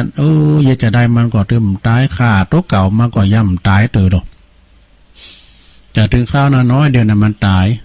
เมื่อบ่ถึงข้าวตายก็บอกว่าชีวาแวบลดบดหนีบจุนแปบก่อมเป็นหยังวะแต่ถ้าถึงข้าวตายก็ต้องตายว่าชีวังต่อเฟื่องต่างถูกติ้นก็มาดินตายเวลามันถึงข้าวน่ะน้อยเดียวนะอย่างปกครองสมบูรณ์ว่าเนี่ยมันบ่ถึงข้าวมันถึงมันตายเนี่ยบ่ต้องกลัวนะเนาะแต่นั้นก็จะไปประมาทเนาะจะไปประมาทปาดพังแล้วก็เฮาประมาทด้วยนะปามาโทมัจจุโนปัจจังทุกขท่านทุกขโททุกขโหโนเราต่อไปข้อที่5เนอะกรรมดีกรรมชั่วนี่กรรมดีกรรมชั่ว2สิ่งนี่นะสถา2สิ่งสุดท้ายนี่ต่ออันที่จะเป็นมรรคาเป็นมรรคเป็นผลติดตามดวงวิญญาณของเฮาทุกคนนะกรรมดีเฮาก็ไปสู่ที่ดีกรรมบดีเฮาก็ไปสู่ที่บดีนั่นเนาะเมื่อหมดอายุขัยตายไปแล้วจะไปสิงสถิตอยู่ในภพใดแล้วก็แล้วแต่เถอะนะการกระทำของเฮาที่ได้ทำไว้เมื่อยังมีอินทรีย์ชีวิตอยู่นั่นน่ะเฮาได้สร้างบุญสร้างกุศลไว้เพื่อว่าจะได้เป็นอานิสงส์ในภพต่างหน้านั้นเฮาก็ต้องสร้างเองทำเองเนอะสถาเนอะอย่างไม่รู้ก็สั่งเองทำเองเนาะเพิ่นกินหันตานนี่ก็ไข่ตานแต่เนื้อก็ฝากลูกฝากร้านอันนั้นเป็นของเฮาน่ะเป็นของกินของตานของเฮาเป็นของกินของตานเอาบัตรล้านเอาหึมล้านไปเนี่ยน่ะก็มันได้ได้หึมล้านน่ะเนาะเฮาใครได้ละบุญไผทำไผได้เนาะบุญยิ่งให้ยิ่งมีนะทำไปเถอะมันก็จะเป็นบุญตอบสนองเอามาคือพอดังคุณตึงลงตึงลายนะสร้างบุญมาเหมือนกันโยมลูกเต่าเหล่าล้านเล้นลูกเต่าจะเดินลูกแม่หาคุณเนาะสถานะมันเหมือนกันหรอบ่ายเก้ามาอยู่ว่าตุกเขาย่อเขาเป๋ล้ำเลยนะที่ตุกเขาย่อเขาเป๋เนี่ยมันเป๋ว่าจะได้ฮะแม่น้อยเบิร์ดลองตอบก็เนอะแม่น้อยวันนี้มาตุกเขาย่อเขาเป๋เลยนะไพ่ตอบได้พอเนี่ยนะเบิร์ดแม่น้อยจะมาเฉลยเนอะอีหล่ามันยังว่าปินดีมีกินน้ำเหลือมีพระรถยนต์พระมีพระวีโก้คนไหนเนี่ยมันคุณเฮาเนี่ยมันจะเหมือนกันนะสั่งบุญบารมีมาเหมือนกันนะเฮาซื้อบุญในซื้อได้มันจะมีขายอย่างพักกาดก็มันจะว่าพักปังก็ไปเสือตามกาดมันได้บุญไผทำไผได้เนอะมือหานิ้วนี่มันเต่ากันบางพองกดตุกบางพองกดจุนบางพองกดมังมีสิสุกลูกบอเดียวแม่เดียวกันนั่นแหละผ่านหนาอย่างเหมือนกันเนาะสดาญาโยมเนี่ยเฮาสั่งบุญมาดูเมื่อเฮาขาดได้ก็ทำเองเนาะสั่งบุญสั่งกุศลทำเองเมื่อเฮาตายไปแล้วสามีภรรยาบุตรหรือว่าญาติมิตรทำบุญอุทิศไปจำเตก็ที่เฮาอยู่เฮาวันตายไปสุดท้ายเฮามีสถานะหับได้เฮาก็จะหับได้นะจำเตบางพองก็ตายไปแล้วเพิ่นทำดีไว้เพิ่นได้เกิดเป็นเทวบุตรเทวดาเทวบุตรเทวดาอาหารติเพิ่นมีโดยไม่หลงเพิ่นว่าเมืองสวรรค์นี่นะสดาตุลุงก็เคยไปเนาะเพราะว่าเขาขยากวันนี้เนี่ยมาขยากจ่อพักปังลำเลยนะกึดอีกว่าอิ่มว่ะอิ่มทิพย์แล้วเนี่ยวันนี้เฮานี่มาขยากกินของขุมๆน้ำยั้งตุลุงของผมสะเลมผมใจอันทั้งอย่างเนี่ยซาลาบก็อิ่มทิพย์อิ่มว่ะอิ่มทิพย์ว่ะมันนึกเอาทางนั้นเนาะสำเดอเฮาเกิดมาเป็นสุนัขะเนาะเป็นสัตตลิสานนะเป็นสัตตลิสานอย่างว่าสัตว์สิ่งหิ่งห้อยเพิ่นก็มีอาหารของเพิ่นเนาะตีฮับใดนี่เปิ้นว่าปรัชชีวิเปรตอย่างนั้นตุลุงว่ามันเป็นเหมือนกันน่ะอันนั้นเป็นฮับส่วนบุญได้เนาะอันนั้นก็ทำไปเตอนะ เดโดโอ้ยปอเนี่ยเปิ้นตายไป20 ปีพุ่นละนี่เพิ่นก็ไปเกิดแล้วก็เกิดอันนี้ไผมันกินต่างกันเนาะเอาเพื่อความกตัญญูก็ทำไปกะถ้าว่าเปิ้นตายไปเกิดไปแล้วไอ้น่ะบุญนั้นก็ไปไหนลูกเหมือนเราส่งไปรษณีย์ไปมันมีติลุงมันก็ปิกมาลุงที่เฮาเนาะไผทำไผได้เหมือนกับเฮาเอาบ้อนควางเข้ากำแพงมันถึงสยองมาเฮาเนี่ยเนาะมนุษย์เนาะมนุษย์ทุกคนที่อยู่มาทุกวันนี้ส่วนมากจะค้นคว้าดิ้นรนทำประโยชน์กับผู้อื่นนี่การหาเลี้ยงชีพดิ้นรนแสวงทรัพย์ก็จะทำให้มีทรัพย์มากคือทำให้มีทรัพย์มากหลายบางทีก็ไปไปโกงเบิ้นพ่อแม่จะผิดกฎหมายก็ยังทำอยู่บางคนถึงกับฆ่ากันตายก็มีแต่เมื่อผู้ตายนั้นไปก็บ่ได้อ้อมยังไปสักอย่างแต่กันเนาะคุณเฮาตายไปแล้วมันได้ยังไปสักอย่างซะท่าบาปกับบุญน่ะเนื้อขาวกับดำดีที่ซอยหอยตามเฮาไปนะบาปกับบุญตัวอันเองบาปกับบุญน่ะเนาะที่จะตุ้ยเฮาไปสู่โลกภายหน้าเฮาก็ฮู้ทุกคนได้ตายไปแล้วแต่เป็นจะได้จำเติบเพิ่นก็มาถามเนาะทำมื้อละฟันนี่ก็แปลกนะเปิ้นเอาสื่อเอาผ่านะไปถามเจ้านายเนาะถามพ่อเจ้าเอาสื่อเอาผ่าไปสูดกันหมดอันนี้พอแล้วเลิกเอาแล้วเลิกเอาผ่าคุณที่เปิ้นที่ตายไปแล้วอันนี้มันก็แม่นยำแต่ๆนะเนาะเข้าทาเด้ออันนั้นก็สดาญาติโยมเนาะคุณเฮานี่ตายไปแล้วมันได้หยังไปซักอย่างเหลือกระดูกขีดเตาแล้วเนาะมีคำกลอนอยู่บทหนึ่งอันชีวิตคนเราก็เท่านี้พอเป็นผีกายเก่าก็เน่าเหม็นนอนยาวเหยียดไม่อาทรหนาวร้อนเย็นถูกจับเข็นใส่ไฟไหม้ลุกรวมลันเมื่อยามมามือเปล่ามาเท่าไรเมื่อยามไปมือเปล่าไปเท่านั้นมีอะไรเพียงนิดตามติดพลันทุกสิ่งอันเลิกเกี่ยวไปเดียวดายเหลือแต่เท่ากองกระดูกให้ลูกหลานชื่อแท้จานจำจดกำหนดหมายเพียงดีชั่วเท่านั้นนับพันกายแม้นชีพวายติดตามเห็นดังเช่นเงาเนี่ยเหลือกาเตาลาดกาฐานเพื่อก็ไปก่อกระดูกเนาะเดินจีปีใหม่เปิ้นก็เอาน้ำคาเมนซุมปอยนิมนต์ตัวเจ้าไปทอดผ่าบางสกุลนี่นะไปพิจารณาผ่าบางสกุลนี่นะจิทุบจิเต้นบอกกล่าวเดินจีปีใหม่นะมีดูเปิ้นปัดปั่นกันไปป่าเหวป่าจ้าพุ่นนะแต่บัดเดี๋ยวนี้เขาเขิบไปทำอย่างเอาจี้บอกไฟขึ้นเมืองฟ้าบุ้มเดียวว่าหายแซ่บถ้าดึกเอาไปลอยอังคารดังนั้นเนี่ยสดาจะยมทั้งหลายปอตายแม่ตายก็ดีจะบ่ลืมเน้อตานขันเข่าขันน้ำไปหือเปิ้นเดินจีปีใหม่ก็ดีนะเพื่อความเพียรกตัญญูกตเวทิตาคุณแก่ปอแก่แม่นะปอแม่เฮาหือเฮายังมาหมดนะแปลงดีไว้หือลูกแปลงถูกไว้หือหลานไฮนาปาตั้งก็แปลงไว้หือแล้วเลิกสนไรนาสนลำไยก็ปีไหนคือขายได้เป็นแสนเนี่ยก็ตานก็เข้าไปเพิ่นแต่ไผมีสนอย่างนี้นะสนลำไยก็น่ะเพิ่นกินเพิ่นนั้นขายแล้วเพิ่นล้างโคให้โคสนแล้วเพิ่นจะต้านอันนี้กรรมเนาะ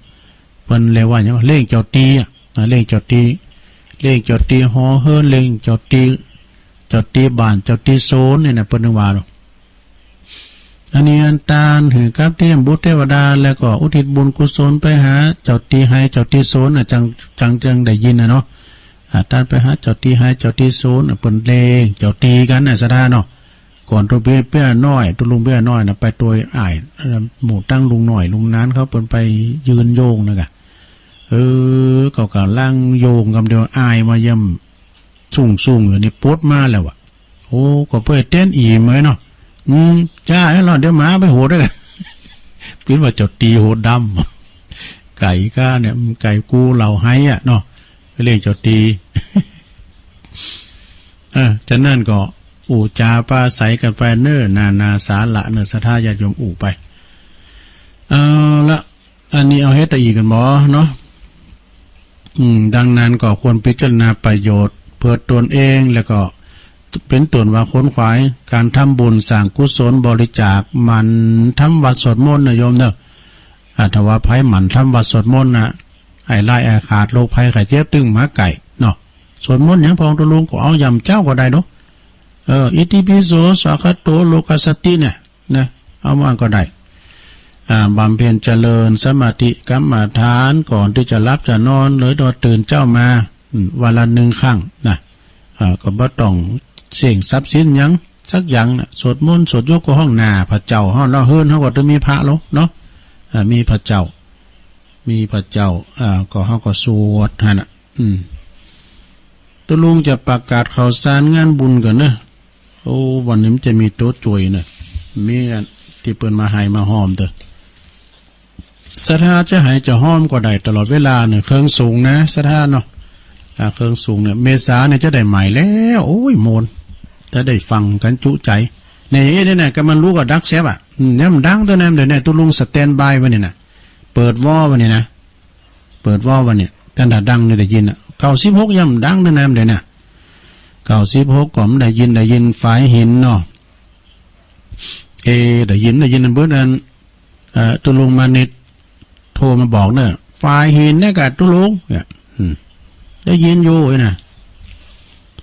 กันเดียวก็โทรมาอันนี้ก็ประกาศทำกรรมหนึ่งเนาะต่างเมืองหลี่จะได้ยินลืมได้ยินก็มั่วเนาะตัวปีเป็นฝากประกาศมาข้างข่าวติดตุลุงประจอยงานที่วัดบันปางนะวัดบันปางขอบอกบุญมายังผู้ใจบุญในระหว่างวันที่23ถึง27มีนาคม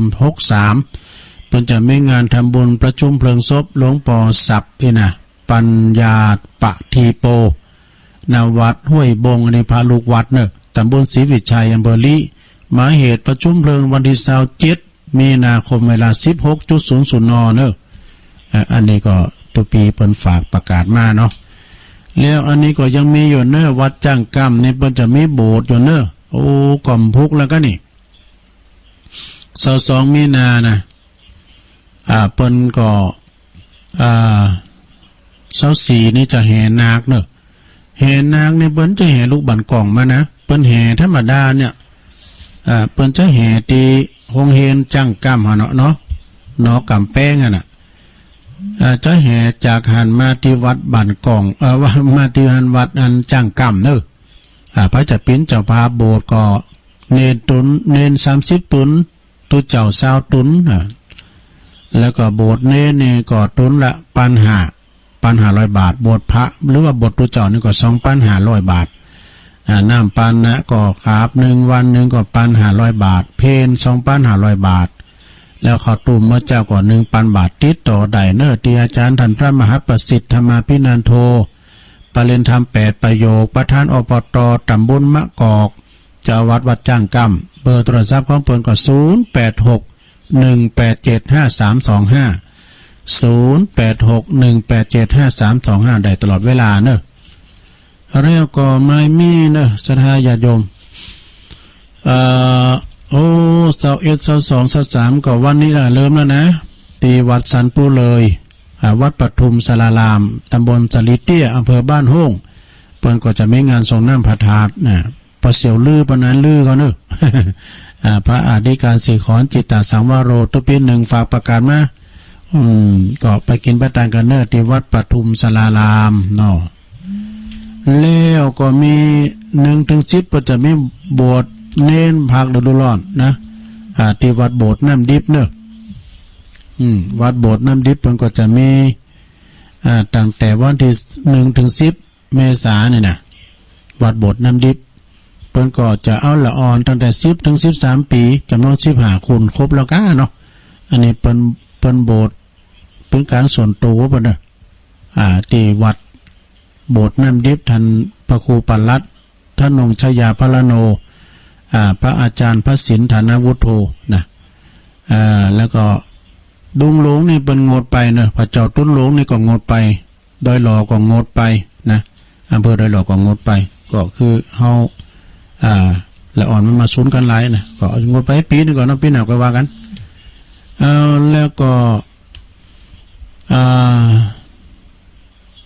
อันนี้ก็ปุ้นกันนะพฤษภาเมื่อก่อนเนอะ พฤษภาเนี่ยเป็นการก่อตั้งวัดเก่า19 ปีวัดปงชัยนะ25พฤษภานะแต่เปิ้นเลินมาเป็น24มันจับวันติดก็จะมีกับฉลองผัดยศพระครูจันเอกแล้วก็เจ้าคณะตำบุญโดยพระครูพิสุทธิธรรมโคสิทธิ์นะอาจารย์สัมพันธ์โอ้ไกลอยู่เนอะคอยประกาศเนาะ30 เมษายนก็อุปสมบทเป็กเนนเต้นี่เปิ้นอยู่วัดบันเรือนเนี่ยบันเรือนทรายทองนะก็เปิ้นจะเป็กเป็นตุเจ้าแล้ว30 เมษายนผู้กันไกลอยู่เนาะตัวลุงก็คอยประกาศไปอันนี้ก็เชิญลมดำบุญไก่เข้ามาแล้วเนอะไก่เข้ามาแล้วขอเชิญลมดำบุญถวายทำบุญงานถวายวิหารพระเจ้าแก้ว100 ปีนี่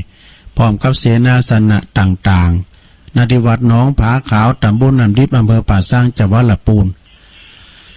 พิธีสมโภชนะพระพุทธปฏิมาแล้วก็พระพุทธบาทจำลองพร้อมกับพระธรรมจักรหินมงคลนะระหว่างวันที่24 มีนา25 มีนา24 มีนานั้นก็17 นาฬิกานะเพิ่นก็จะมีการทำบุญทักษิณานุปทานถวายให้กับอดีตเจ้าวาดวัดหนองผาขาวอดีตครูบาอาจารย์นะที่เปิ้นได้เคยอุปถัมภ์วัดวาอารามเคยลุนบุกเบิกมากเนาะปอหน่อยปอนั้นประจานลำวัดก็ดีที่มีคุณูปการแก่วัดแก่ว่าเปิดจะทำบุญทักษิณาอุทิศถวายอุทิศไปหาปู่ที่วายชนไปนะ19 นาฬิกาหรือละ1 ทุ่มพิจุนไปก่อนจะมีการเจริญพระพุทธมนต์สวดมนต์ตันนะอบรมสมโภชพระพุทธรูปแล้วก็พระบาทจำลองก้าในธรรมจักรอย่างต่างๆเนาะตั้งแต่2 ทุ่มครึ่งพิจุนไปจะมีปฐมเทศนา3 ผูกด้วยกันดังต่อไปนี้ผูกแรกปฐมสมโภชเนี่ยทำชื่อว่าปฐมสมโภชก็แสดงโดยท่านพระปลัดภพสังวโรเลขานุการเจ้าคณะตำบลยางครามเจ้าสำนักม่อนปูอินนะแล้วก็ผูกที่2ก็คือทำพุทธาภิเษกแสดงโดยท่านพระครูสถาพรพัฒนาลังสีอันเป็นเจ้าคณะตำบลยางครามวัดใหม่พัฒนาอำเภอดอยหล่อเขาเนี่ยเนอะแล้วก็4 ทุ่มหรือว่า22 นาฬิกานะคือ10 โมงคืนก็ฟังธรรมมาจากกับปวัตนสูตรแสดงธรรมโดยท่านพระอธิการสมชายธรรมทินโนเจ้าอาวาสวัดไร่พัฒนารามหนองผำเนอะอำเภอดอยหล่อนี่แหละนะอันนี้ก็ถ้าจบธรรมแล้วเพิ่นก็จะมีการสวดเบิกกวนเขาติบนะเมียกะนะวันนี้25นี่เป็นวันปุดนะ25นี่ก็ตอนเจ้าก็5 โมงครึ่งตี 5 ครึ่งนี่ก็จะมีสวดธรรมจักกับปวัตนสูตรคือไขตาพระเจ้าเบิกเนตรถวายเขาติดนะเขามาทุปยา49 ก่อน7 โมงก็ทำบุญตักบาตรเนออาจารย์โอกาสเว้นตาลถวายเสนาสนะวิหารน้อย100 ปีแล้วก็เสนาสนะตึงโมดถวายเครื่องทายธรรมแด่พระสงฆ์อนุโมทนาเป็นเซตพิธีเนอะฉะนั้นก็ขอเชิญปีเชิญน้องสถานาบุญเฮาเนาะไปกินไปตานนั้น24 เนอะถึง2 วันนะงานนี้ก็ทีมงานพีเอสซาวไปช่วยงานตุลุงก็จะไปตั้งแต่วันที่24ไปช่วยท่านครูบาอาจารย์เฮาเนาะพระครูสถิตสารคุณเจ้าคณะตำบลน้ำดิบเจ้าวัดหนองผาขาวประธานการจัดงานนะและพร้อมด้วยคณะสงฆ์ในตำบลน้ำดิบทุกวัดมาหันหมดประสมพิธีทั้งประมาณปุ่นเนอเป็น10 ตุนบุก้า20 ตุน30บุก้าเป็นมี2 ภาคตึงวันที่24แล้วก็25แล้วก็ประหลงสรายุทธแม่หลงสายฝนจันกุลนะประหลงบ้านพร้อมด้วยคณะศรัทธาประหลงแม่หลงเขาถึงมดถึงเสียงเนาะก็ไปกินไปตานด้วยกันเนอะประกาศยกเลิกอันนี้ก็ตั้งวัดศาลาตำบลน้ำแพร่อำเภอหางดง23 ผูกมือนี่ย่างกันเนอะย่างก่อนยุติก่อนนะตุลุงเพิ่นฝากประกาศมาตามปกติก็ทุกวันที่23ของเดือนเนาะเพิ่นจะมีการทำบุญอุทิศถวายทักษิณานุปทานไปหือกับท่านครูบาเจ้าหลวงปู่ครูบาอินตากัตตปุญโญพระครูพิพิธปุญญาภิรัตน์ก็เดินหน้าก็ว่ากันให้ใหม่นะอันนี้ก็ท่านพระครูโชติสุวรรณสอนฝากประกาศมาเนี่ยยกเลิกก่อนนี่เนาะ ต่อไปก็งานวัดป่าอัมพวันอันนี้ยังมีอยู่เด้อเพิ่นจะตัดไว้ลูกในเม็ดผูกพระธสีมา ในวันที่12-13 เมษายนเด้ออันนี้เพิ่นมีพิธีสงฆ์เป็นร้อยพุ่นนะก็คือคณะญาติโยมประกอบมาต่างอำเภอต่างจังหวัดก็มีมานักนะก็ไปลมพระจะไปปูชาแผ่นตองการติดไว้ไปปูชาอันแผ่นตองปิดลูกนิมิตไกลนะโอโบสถประกอบงามวัดประกอบกว้างเด้อเป็นลมมณียาคือมันมีลมเลือนป่าไม้ป่าตอกเปิ้นปลูกโดยมือของตนเองนะท่านอาจารย์รัตภพนลินโทเปิ้นปลูกก็ไม้ก็ตอกทุกกว้างขวางแหละนะ12-13เด้อที่วัดป่าอัมพวันกรปตำบลได้หล่ออำเภอได้หล่อตำบลเดียวกันเนี่ยนะสถานเนาะตุลุงก็จะไปช่วยงานเปิ้นวัด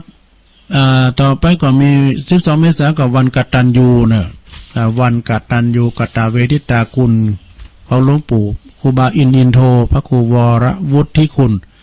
วัดใหม่น้องหอยเนี่ยเป็นวันคล้ายวันมรณภาพของหลวงปู่ครูบาอินโทวันที่12นะ12 เมษายนก็ไปปะกันกุปีไปพอวิหารหลวงเปิ้นน่ะปุตตู้หันตีเดียวเด้อเนอะที่วิหารเปิ้นขึ้นลิฟต์นะใหญ่ขนาดนะซะได้เนอะเปิ้นอุ่นจะเปิ้นแปลงใจหาคนเฒ่าตีเดียวขึ้นมาได้ก็ขึ้นลิฟต์นะปุตตู้ตั้งลุมในเปิ้นเป็นวิหาร2เจี้ยนตั้งลุมในเปิ้นเอาไว้เล่งเพลงกามสังการโทกว้างขวางและเมตตาบารมีธรรมอาจารย์พระครูสังวรยติกิจนะแล้วก็พี่น้องศรัทธาจากวัดใหม่น้องหอยตำบลสันติสุขอำเภอดอยหล่อเนอะก็เพิ่นจะมีวันที่12 เมษายนนะก็ไปกินไปทานกันโฮงตันมีเป็นร้อยซะนะอันที่ยกเลิกไปก็มีหลายเนาะขอประกาศเบิ่นนำการสุวรรณวิหารนี่ก็ยกเลิกไว้ก่อนตำบลนครเจดีย์วันที่5 เมษายนนี่ก็ที่วัดใหม่กระหม่อมทองท่านพระครูตุลุงธรรมไปก่อนยกเว้นไปก่อนยกเว้นเลื่อนไปก่อนนะมีกำหนดเตอพินาก็ แล้วก็หลายตีอยู่เนาะแต่สีชุมโพธารามในปอยหลวงนี่มีอยู่เนอะสีชุมโพธารามก็27-28-29 มีนาที่วัดสีชุมโพธารามตำบลบันเลินอำเภอป่าสร้างเนอะท่านพระอธิการทิติวัฒิตเมธีตุปีโป้พร้อมกับตั้ง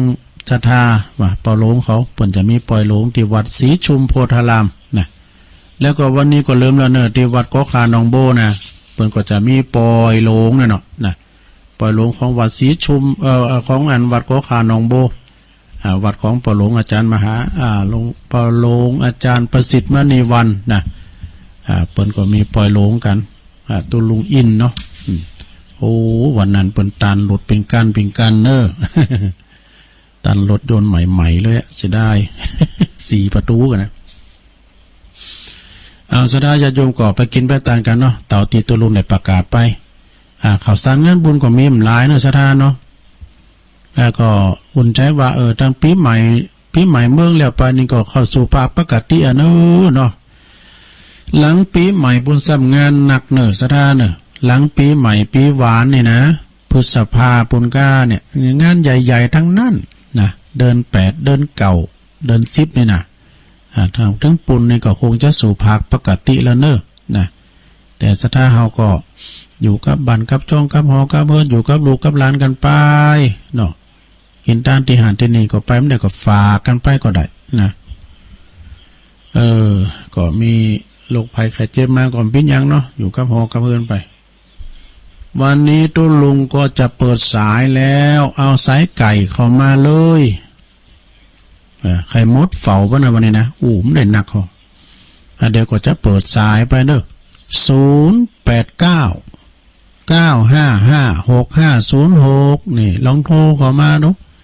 แจ้งผลการรับฟังอยู่ตั้งใด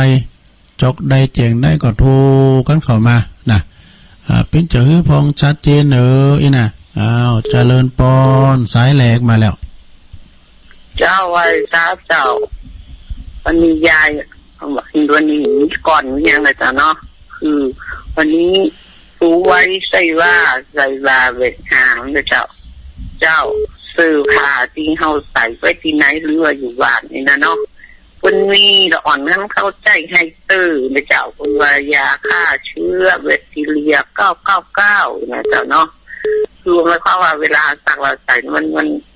ทิ้งน้ำยาบนห้องเรากู้ฟอกเนาะแต่ถ้าวินว่าข้าวเราใส่มันจะฟอกดีนะเจ้าตอนนี้เอาสีใส่เครื่องพ่นยาได้สีโต๊ะสีจังสีตีอยู่ห้องก็ได้เราอยู่นี่นะคุณว่ายาฆ่าเชื้อแบคทีเรียนะเจ้าแล้วยายก็ประกาศทั้งหน่อยนะเจ้าประกาศนัดยุทธ20นะเจ้าวันที่22กับวันที่29นะเจ้าความลงมือทุกคนเนาะเพราะว่าสถานปีมันปีคุณนักคุณสูงนะเจ้าเนาะเจ้าทำย่องวันละ9นะเจ้าวันนี้กำว่าเพิกกระดึกเจ้าเพิกกระดึกแปลว่ากระดูกนะเจ้าอันนี้ขี้เก่านะเจ้าเพราะนั้นเด็กคิดไว้คือใจใดเจ้าไว้สาเจ้ายินดีเนอแม่น้อยกาดนัด22 29เปิ้นหยุดกาดกันเนอเนาะเจริญปอนไว้สาครับน้องเบลเด้อน้องเบลมาแล้วสายที่2เนาะสายที่2วันนี้จะไปกาครับเพราะว่าจะต้องเอาสไตล์ใหญ่กาหมอเนาะวางพอน่ะไปกาเอสอ่ะเป็นอย่างเพราะว่าเราเตรียมอย่างไว้แล้วเอาผ่าปิดตาไว้เนอะปิดหูดังกันเนาะปิดหูดังไว้หน่อยการไหวปิดมากได้เพราะว่าห้องเพลง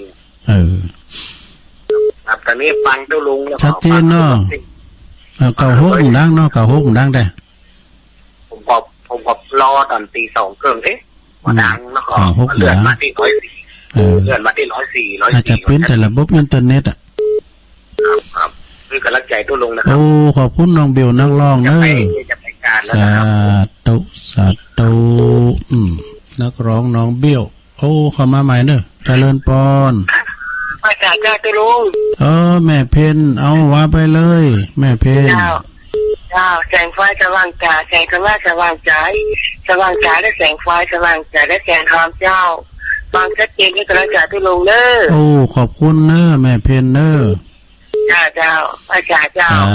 ตุแม่เพนจากตัดจ้างเวงน้องหล่องเนาะเจริญปอนไหลซาเจ้าตัวลุงโอ้มาแล้วเจ้าแม่บุญศรีไปอยู่มุ่นดอยตัวลุงบอกมีคืนซ้อนไหนก็ได้อันมีคืนเจ้าลานน้อยไปบุญดอยพอลบห่วงเกินนี่ค่ะบุญน้อยอินทนนท์มาเจ้า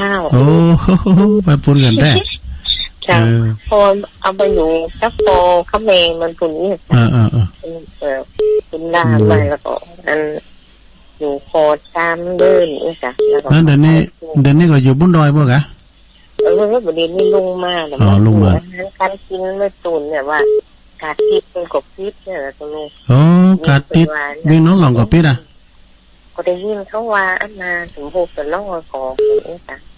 มาหารไปตุนไหวนี่จ้ะสถานที่จะเป็นทองเทวมากบติดนี่จ้ะงอมใจแต่ตัวลุงน่ากะเป็นผลกระทบหมดอ่ะนี่เนาะการงานของข่าวสารงานบุญบอกพ่อลายเป็นยกเลิกไปหลายอ่ะเจ้าเว้ยมาห้างไปซีก็ถือจะไม่ได้ไปห้ามเปินอย่าโทษห้างของซีถึงต้องเปินไปอย่าห้องเปินไปนะครับมันมึนมาก่อนไปอย่างไรมันมึนมันก่อนเราว่าซาไม่ใช่เนาะเมนปีใหม่ก็ได้ดีอ่ะเนาะฝนตกมากก็ดีอ่ะเจ้ากำลังใจนะอยู่บนดอยนี่งอมเก่งไม่ได้ยินเก่งนะไล่คนได้ขอบคุณเนอะสาธุมันอาจจะถูกอยู่ตัวจุดบอดอ่ะสนมีพินตีนะเจริญปอนไม่หรอนี่เพิ่นได้ยินจะทีเด็กพ่อบุญมีชัดเจนดีนะนั่นนี้ไม่ได้เป็นออกบ้านมาแล้วนะเทศบาลตำบลก็อยู่บ้านทำงานหมดอ่ะบ้านทำงานนะทำงานอินเทอร์เน็ตหมดแล้วมึงก็ไปร่วมประชุมทำงานที่บ้านมั้งเนาะอินเทอร์เน็ตมั้งเนาะครับนั่นน่ะอยู่ไผอยู่มันไปก่อนเนอะโลกยังโลกหน้าโลกไกลเนาะอากามันก็หายอ่ะครับ มันสวดมนต์ไปเนาะทำวัดสวดมนต์ไปอากะ เอามาพูดทำจุ้ยครับอากะพุทธานุภาพครับไม่เหมือนกับผู้ทำเลยเนาะนั่นเนาะครับเป็นอาจารย์รุ่นเลิศขอบคุณปอบุญมีสาธุเจ้าบุญจีบเดี๋ยวในบุญมีทำข้ามในบุญหยังเชิญปอนติดแล้วฮัลโหลได้เลยแล้วเก่าฮกว่าได้ยินนะจ๊ะเก่าฮกนี่มันอาจจะเกี่ยวกับอินเทอร์เน็ตนะแม่ตั้งแต่เมื่อเปิดเพลงไปก็ดื่มดังหอมว่านี่ตัวฮับตั้งแต่ตี 2 กึ่งเปิดเพลงจัดมนวันนี้ฟังได้ก็ได้เนี่ยเพลงก็ได้ฟังยังก็ได้แม่ดูแต่2 โมงไปเนี่ยแม่อยู่ไหนน่ะแม่บันตะกอกับบันบันกอกนี่แม่ยังก่อนเนี่ยบันกอบันจุแม่จะทำผิดกฎเนี่ยแม่ยังเนี่ยแม่บุญนาแม่ยังแม่ปันแม่วันแม่วันให้โทรได้เจอมันติดแม่วันบันกอกแม่วันบันกอกเนาะฟังเจ้าแล้วก็เจอใน2 โมงไปอะไรเนี่ยก็ได้นั่นก็กันมันไหลหันจับก่อนไหลมา104นี่เนอะแน่นอนอ่ะเนาะน่ะก็มีจริงไว้นี่นั่นก็ฟังจังว่าคนหลายๆได้แบบนี้เนี่ยยินดีแม่วันหนักๆเด้อแต่ก็ชอบเนาะนั่นก็บุญรักษาเนอสาธุบันกอกก็ฮู้จักหลายกะพี่น้องก็มีนะบันกอกท่านพระครูศรัทธาพิมลรองเจ้าคณะอำเภอป่าสร้างเจริญปอนเจ้าไหว้เจ้ามารอบ2ก็ที่ลืมไปในเจ้าที่เราได้สูตรรัตนสูตรตีตุยมหาวิษณุเนาะสูตรเจ้า3 รอบเนาะแต่เฮาสูตรด้วยถ้าเฮานำใส่ก๊อกไว้ถ้าถึงนิพพันติทีลายถายามปะทีโปนี่นะก็จะเอาตีนจุ่มน้ำเนาะตอนนั้นเนาะเฮาก็เลยเป่าลุงในก๊อกน้ำเฮานะจ้าจุ่มตีอ่ะนะถ้าถึงตอนนี้นะแล้วเขาก็อธิษฐานกินน้ำมูลเนาะเอากินแบบคุณเทศีโลกาอย่างนี้นะเจ้าก็โสดต้อยตุมหาวิษณุในจากคนโสดก็ซ้ำหลอกโสดรัตนสูตรนี่นะเจ้าเนี่ยนะเจ้าจำไม่เด้อถึงนิพพันติทีลายถายามปฏิทิโปนี่นะตุเจ้าถึงตอนนี้ประจาเต็มจุ่มน้ำละเขาก็เป่าฟ้าตอนนั้นแล้วเขาก็เลยมากินนะเจ้าไว้ซาเจ้าไปเลยนิพพันตินั่นก็แปลว่าดับนะดับปิดดับไฟหมดเจริญปอนเจ้ากลับไว้ซาเจ้าทั้งลุงแม่สุกแก้วเด้อทั้งศิลปรแม่สุกฟังทุลุงก็เมื่อเจ้าฟังทุลุงก็เมื่อตี2 ตายแล้วเจ้าทำมาเพลงเจ้าติดตามตลอดเด้อทุลุงคนฟังกันหลายปิเปี้ยศิลาพรฟังกันนาคสีเจริญก็ฟังกันฟังกันนาคแล้วเพิ่นมาโทรก็ได้เพิ่นฟังตุลุงเด้อแม่สุกแก้วก็เป็นตัวแทนโทรไหมกันเนาะเป็นตัวแทนครับว่าโทรหาเด้อครับว่านั่นคือแก้วว่าโทรหาเพื่อนพ้องไอ้เนาะแม่เนาะได้โทรก็ฟังกันหลายฟังกันนะเข้าทุกหลังคาเจ้าสิเตี้ยเจ้า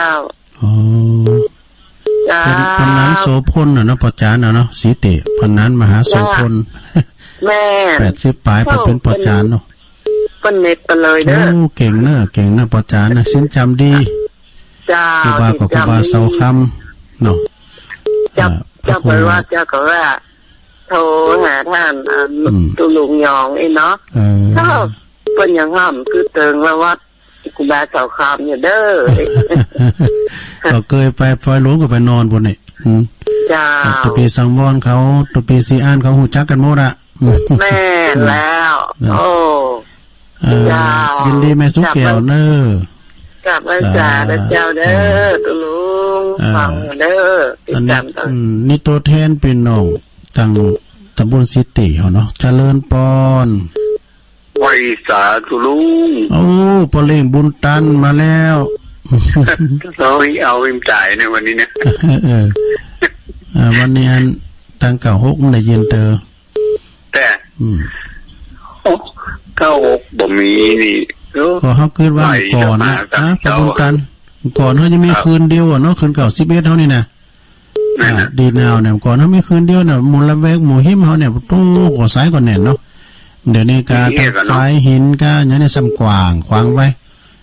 แล้วก็เก่า16โคตรกับเมืองฟางเดี๋ยวเมืองฟางบนยุดปรับปรุงอยู่แพ้เม็ดแจ่มแพ้เมืองหลี่เนาะ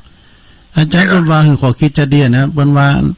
เหมือนกับเพราะวันเสริมสัญญาณเขาเอาวันบ่หินขวางไปถึงหันแล้วคุณนั้นขวางต่อแล้วก็กว้างขวางไปทีๆกว้างไปทีสืบกันไปสืบกันไปเนาะครับยินดีประบุญตันหนักๆเด้อชัดเจนนี่เด้อท่านเด้อสาธุตั้งใจอันนี้เปิ้นนี่เป็นมันเป็นแก่นเหนียวแน่นแตะๆประบุญตันนี่น่ะแฟนครับประจำแตะโทรฟังกูรายการเจริญปอนไหว้สาเจ้าเด็กหญิงอ้วนมาแล้วแม่อ้วนกิติลังกาฟังเจ้าละเด้อดีกะไหว้พระอยู่ฟังธรรมอยู่ได้ไหว้พระด้วยกันอยู่ได้เจ้าแม่โอนฟังคืนอย่างเก่านึงไงประเดี๋ยวก็นึกว่าอันนั้นมันจะออกนั่นก็เก่า6เพิ่นอาจจะมีปัญหาเนาะไฟดับจ้าอย่างได้จ้าเจ้าฟังงานสัตว์โลกย่อมเป็นไปตามกรรมได้ยินอยู่นะแล้วก็ถึงที่นี่เพิ่นดากไปตลอดนี่เอาก็ว่าเพิ่นเสริมสัญญาณได้ก้าอีกเจ้าเป็นหยังเนาะฟังละ104ฟังตอนนึงก็ได้เจ้าไปสาเด้อกับไปสายคุณเด้อสาธุเจริญปอนไหวสาสวัสดีครับสุขีครับพี่น้องลื่นหลงเข้ามาแล้วเปิดตื่นตะเมินบ่ายโมงปลายนะฟังอันนั้นก็ได้ยินอยู่นะเก่าฮุกนี่นะนะแกถ้าฟังเพลงเก่าจะไม่ได้ยินจะดักไปแห่เนาะจะอยู่ลูกกระฐานมดก็ยังได้เนาะเป็นบ่มใจพี่น้องใจมาใหญ่มาอยู่อันร่อยสีขึ้นได้ยินโอ้ทุกปีออกเฮ้ยเนาะนั่นแกเขาก็ไปหาเฮ็ดป่าหนึ่งมีก็ไปหาป่าหนึ่งนั่นเนาะเขาหวยหนึ่งมีคนซ้อหรือไปเขาหวยหนึ่งเท่านั้นกันน่ากันก็อันมาโทษเนอะก็หมูคนเฒ่ามูน่ะอันนี้เขาเป็นตัวแทนดูตัวแทนแต่กันเป็นตัวแทนดูยังโทรหาตุลุงยองมองอย่างนั่นโทรหาเปิ้นมองอ่ะเปิ้นว่าเขาก็ฟังเปิ้นอีกกันน่ากันเขาก็ฟังถึงวันนี้นี่ท่านนั้นก็ฟังแม่น่ะบอกว่าคุณก็ได้ยินมู่วันนี้ถามฟังที่เก่าเขาก็แบบว่ามู่หมดอ่ะพอทำไหลหาก็เห็นเนาะไหลหาก็ถามว่าคือจะอยู่ลูกหน่อยยิ้มอ่ะตุ๊บนี่ก็ได้ฟังถึงวันละทุกปีเนอะขอบคุณเนอะพี่ใหญ่ใต้หัวครับไหวสาครับขอบคุณเนอะ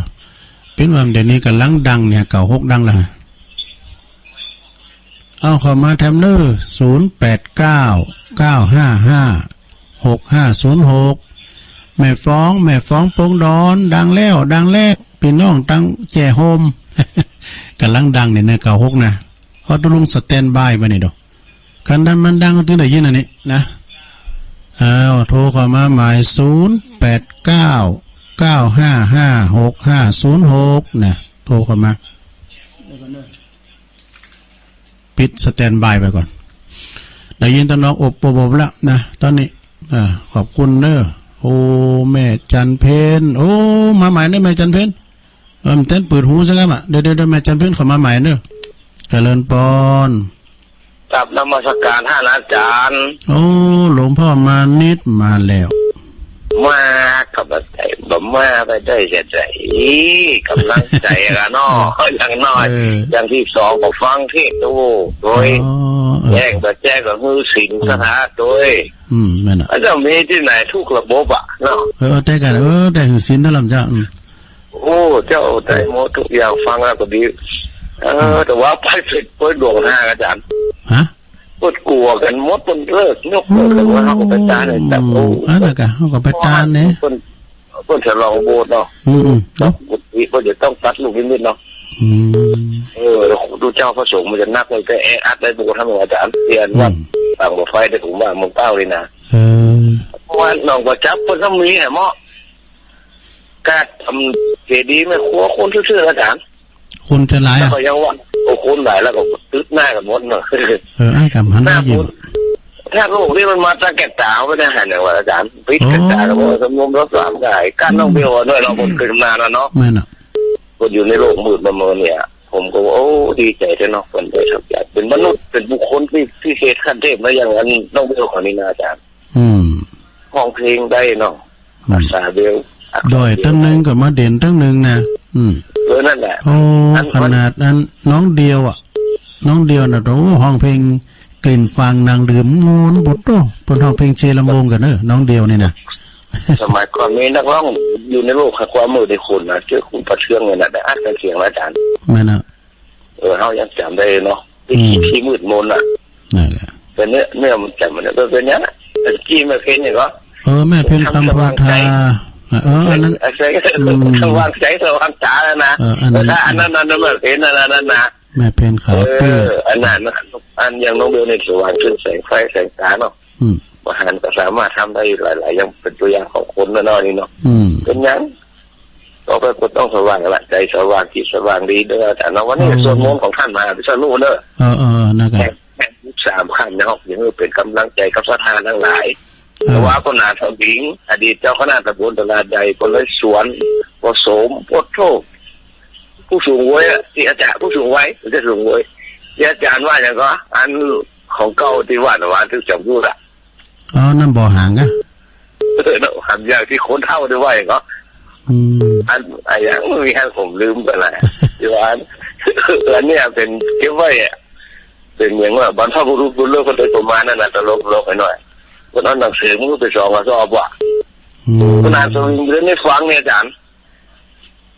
สวิงไม่ชอบนะทำมาวังโสนะอดีตเจ้าคณะตำบลเนี่ย77เดี๋ยวนี้อันนี้คนนะโอ้คนว่าอันเมื่อใดจะไปเซอร์ไพรส์ถึงลุงยองเลยว่ะ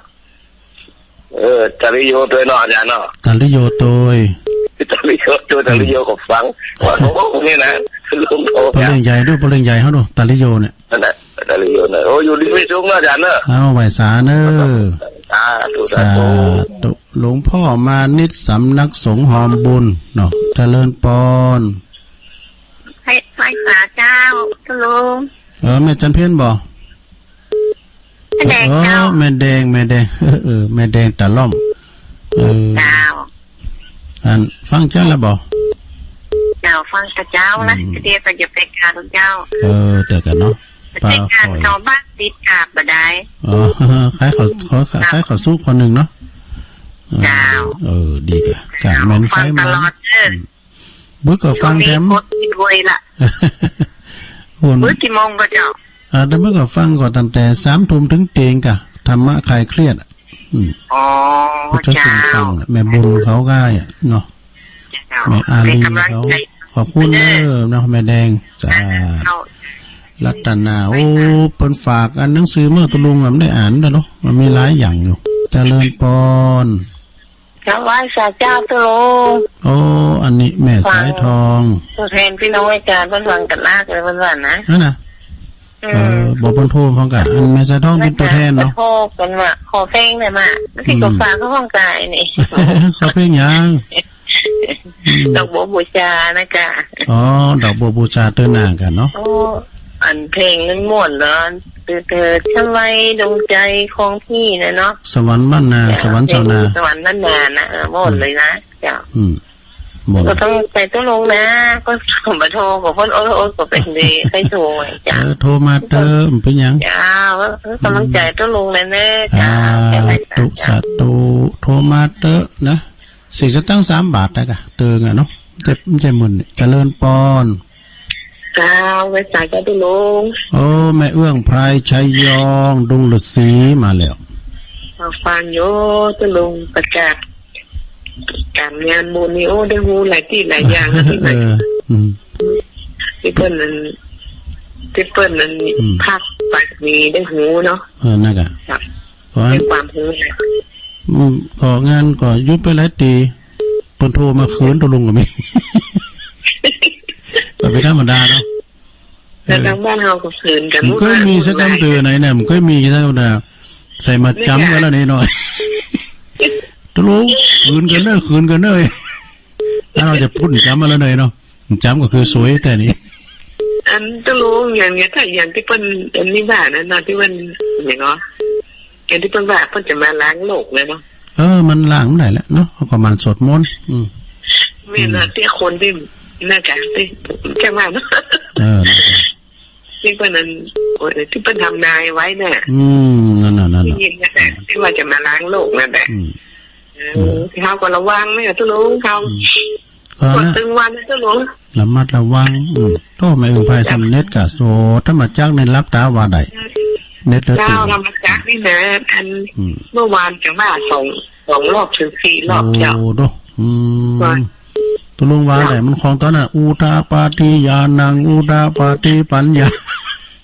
แม่แต่ส่วนเนื้อตุลุงอันที่ไปเนี่ยแม่ไปทุเจ้าเนาะเป็นอย่างแค่ตุลุงว่าพิษอย่างบทโตกับใครหูว่าถึงเมืองกะ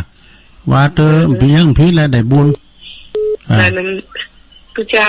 สวดอันไปกันไปงานไม่ถูกว่าตัวเองจะมันได้อะจ้ะว่าเตอเป็นยังอ่ะโสดเปิ้นหันเป็นอย่างเนาะเป็นอย่างโตเปิ้นว่าปุ๊กเสกโตเก่าพุทธาพิเศษตัวเองอ่ะเนาะคำว่าคาถาไม่ในตัวแล้วหรออย่างวันที่25นะเพิ่นก็ประกาศใช่ประกาศว่าเฮือนกวดสวดหลังที่สวดแล้วคือสวดธรรมจักรเองอ่ะธรรมจักรอันนี้เนี่ยเอาถึงวันอ่ะธรรมจักรแต่ได้มาเนี่ยถึงเจ้าถึงแรงถึงไทยถึงเมืองอ่ะนี่นะจ้ะยินดีเนอะแม่องค์ไผ่โอ้สายเจ้าเข้ามาใหม่เนอะโอ้สายเจ้าเข้ามาใหม่เวลาทำ15 นาทีอยู่นะ10 นาทีปลายเนาะเดี๋ยวก็ห่างเวลาให้ทันมาหา3-4 นาทีเอาสายที่15แล้วเนอต่อไปเอาเบอร์300เข้ามาโอ้เอาหมายเนอเต้นได้เปิดหูสักคำนี้เข้ามาหมายเนอเบอร์300นะอย่างแม่จันเพ็ญเจ้านั่นกะเจริญพรอธิการเจ้าอันนี้แม่ยังก่ออันแม่อำพันธ์นะแม่ยังฮะโอ้ยายพรยายพรนั้นพูดในกันเนาะร้องโง่แดงอ่ะแล้วยายพรฟังคืนอย่างเด็กนี่มันได้กันคืนกับฮกดังแล้วนี่ยายฟังคืนเก้าเรื่องอะไรอย่างนี้ไม่ใช่ว่ายายฟังคืนหัวใจยังใจเลยยายพรอายุตัวใดอ่ะ78โอ้เฒ่าเหมือนกันได้78โอ้อยู่ไปหมู่อยู่แข็งแรงนี่อยู่ไกลวัดอ่ะกะแวะวัดเนี่ยโอ้ดีกะไปเป็นขยงเลยไปปัดไปกวาดวัดกับไปเป็นปัดขนมวัดเป็นงามเนาะวัดเป็นงามตุลุงไปหลายเดือวัดเจ้าคณะอำเภอเนาะเอาปล่อยหลงไปแล้วเนี่ยโตมันดีกะตอนนั้นสบายอยู่กะเนาะเดี๋ยวนี้เป็นยกเลิกกันไปหลายขอบคุณยายพรนักๆเลยยายพรสาธุโทมึนนะเกเนอร์ยายพรโทรมาเนี่ยมันโทรมากันพวกโทรมาแถมเจริญปอนติดแล้วฮัลโหลเข้ามาใหม่เจริญปอนนมัสการเจ้าตุลุงเจริญปอนเจ้ามาสการเจ้าตุลุงเจริญปอนว่าไปเลยแม่ดิมหลวงพิสมัยเจ้าเสียดายแม่เพนจันเพ็ญก็เป็นเขามามเจ้าได้เปิดหูกิจกรรมเขามาใหม่เนี่ยแม่จันเพ็ญอายุพิสมัยว่าไปเลยว่านี่เป็นว่ามันดักไปเป็นครึ่งชั่วโมงบ่นะไม่ไหนว่าไฟหินว่าน้ำว่ามันเจ้าว่าน่ะดักไปครึ่งชั่วโมงกะว่าพี่ดับว่ะน่ะเขาว่าดับอ่ะว่าไฟหินนี่ให้มันดีจะดับน่ะเนาะมาดับเจ้าก็ตามควบคุมตลอดเนาะน่าอาจารย์เป็นควบคุมตลอดนะ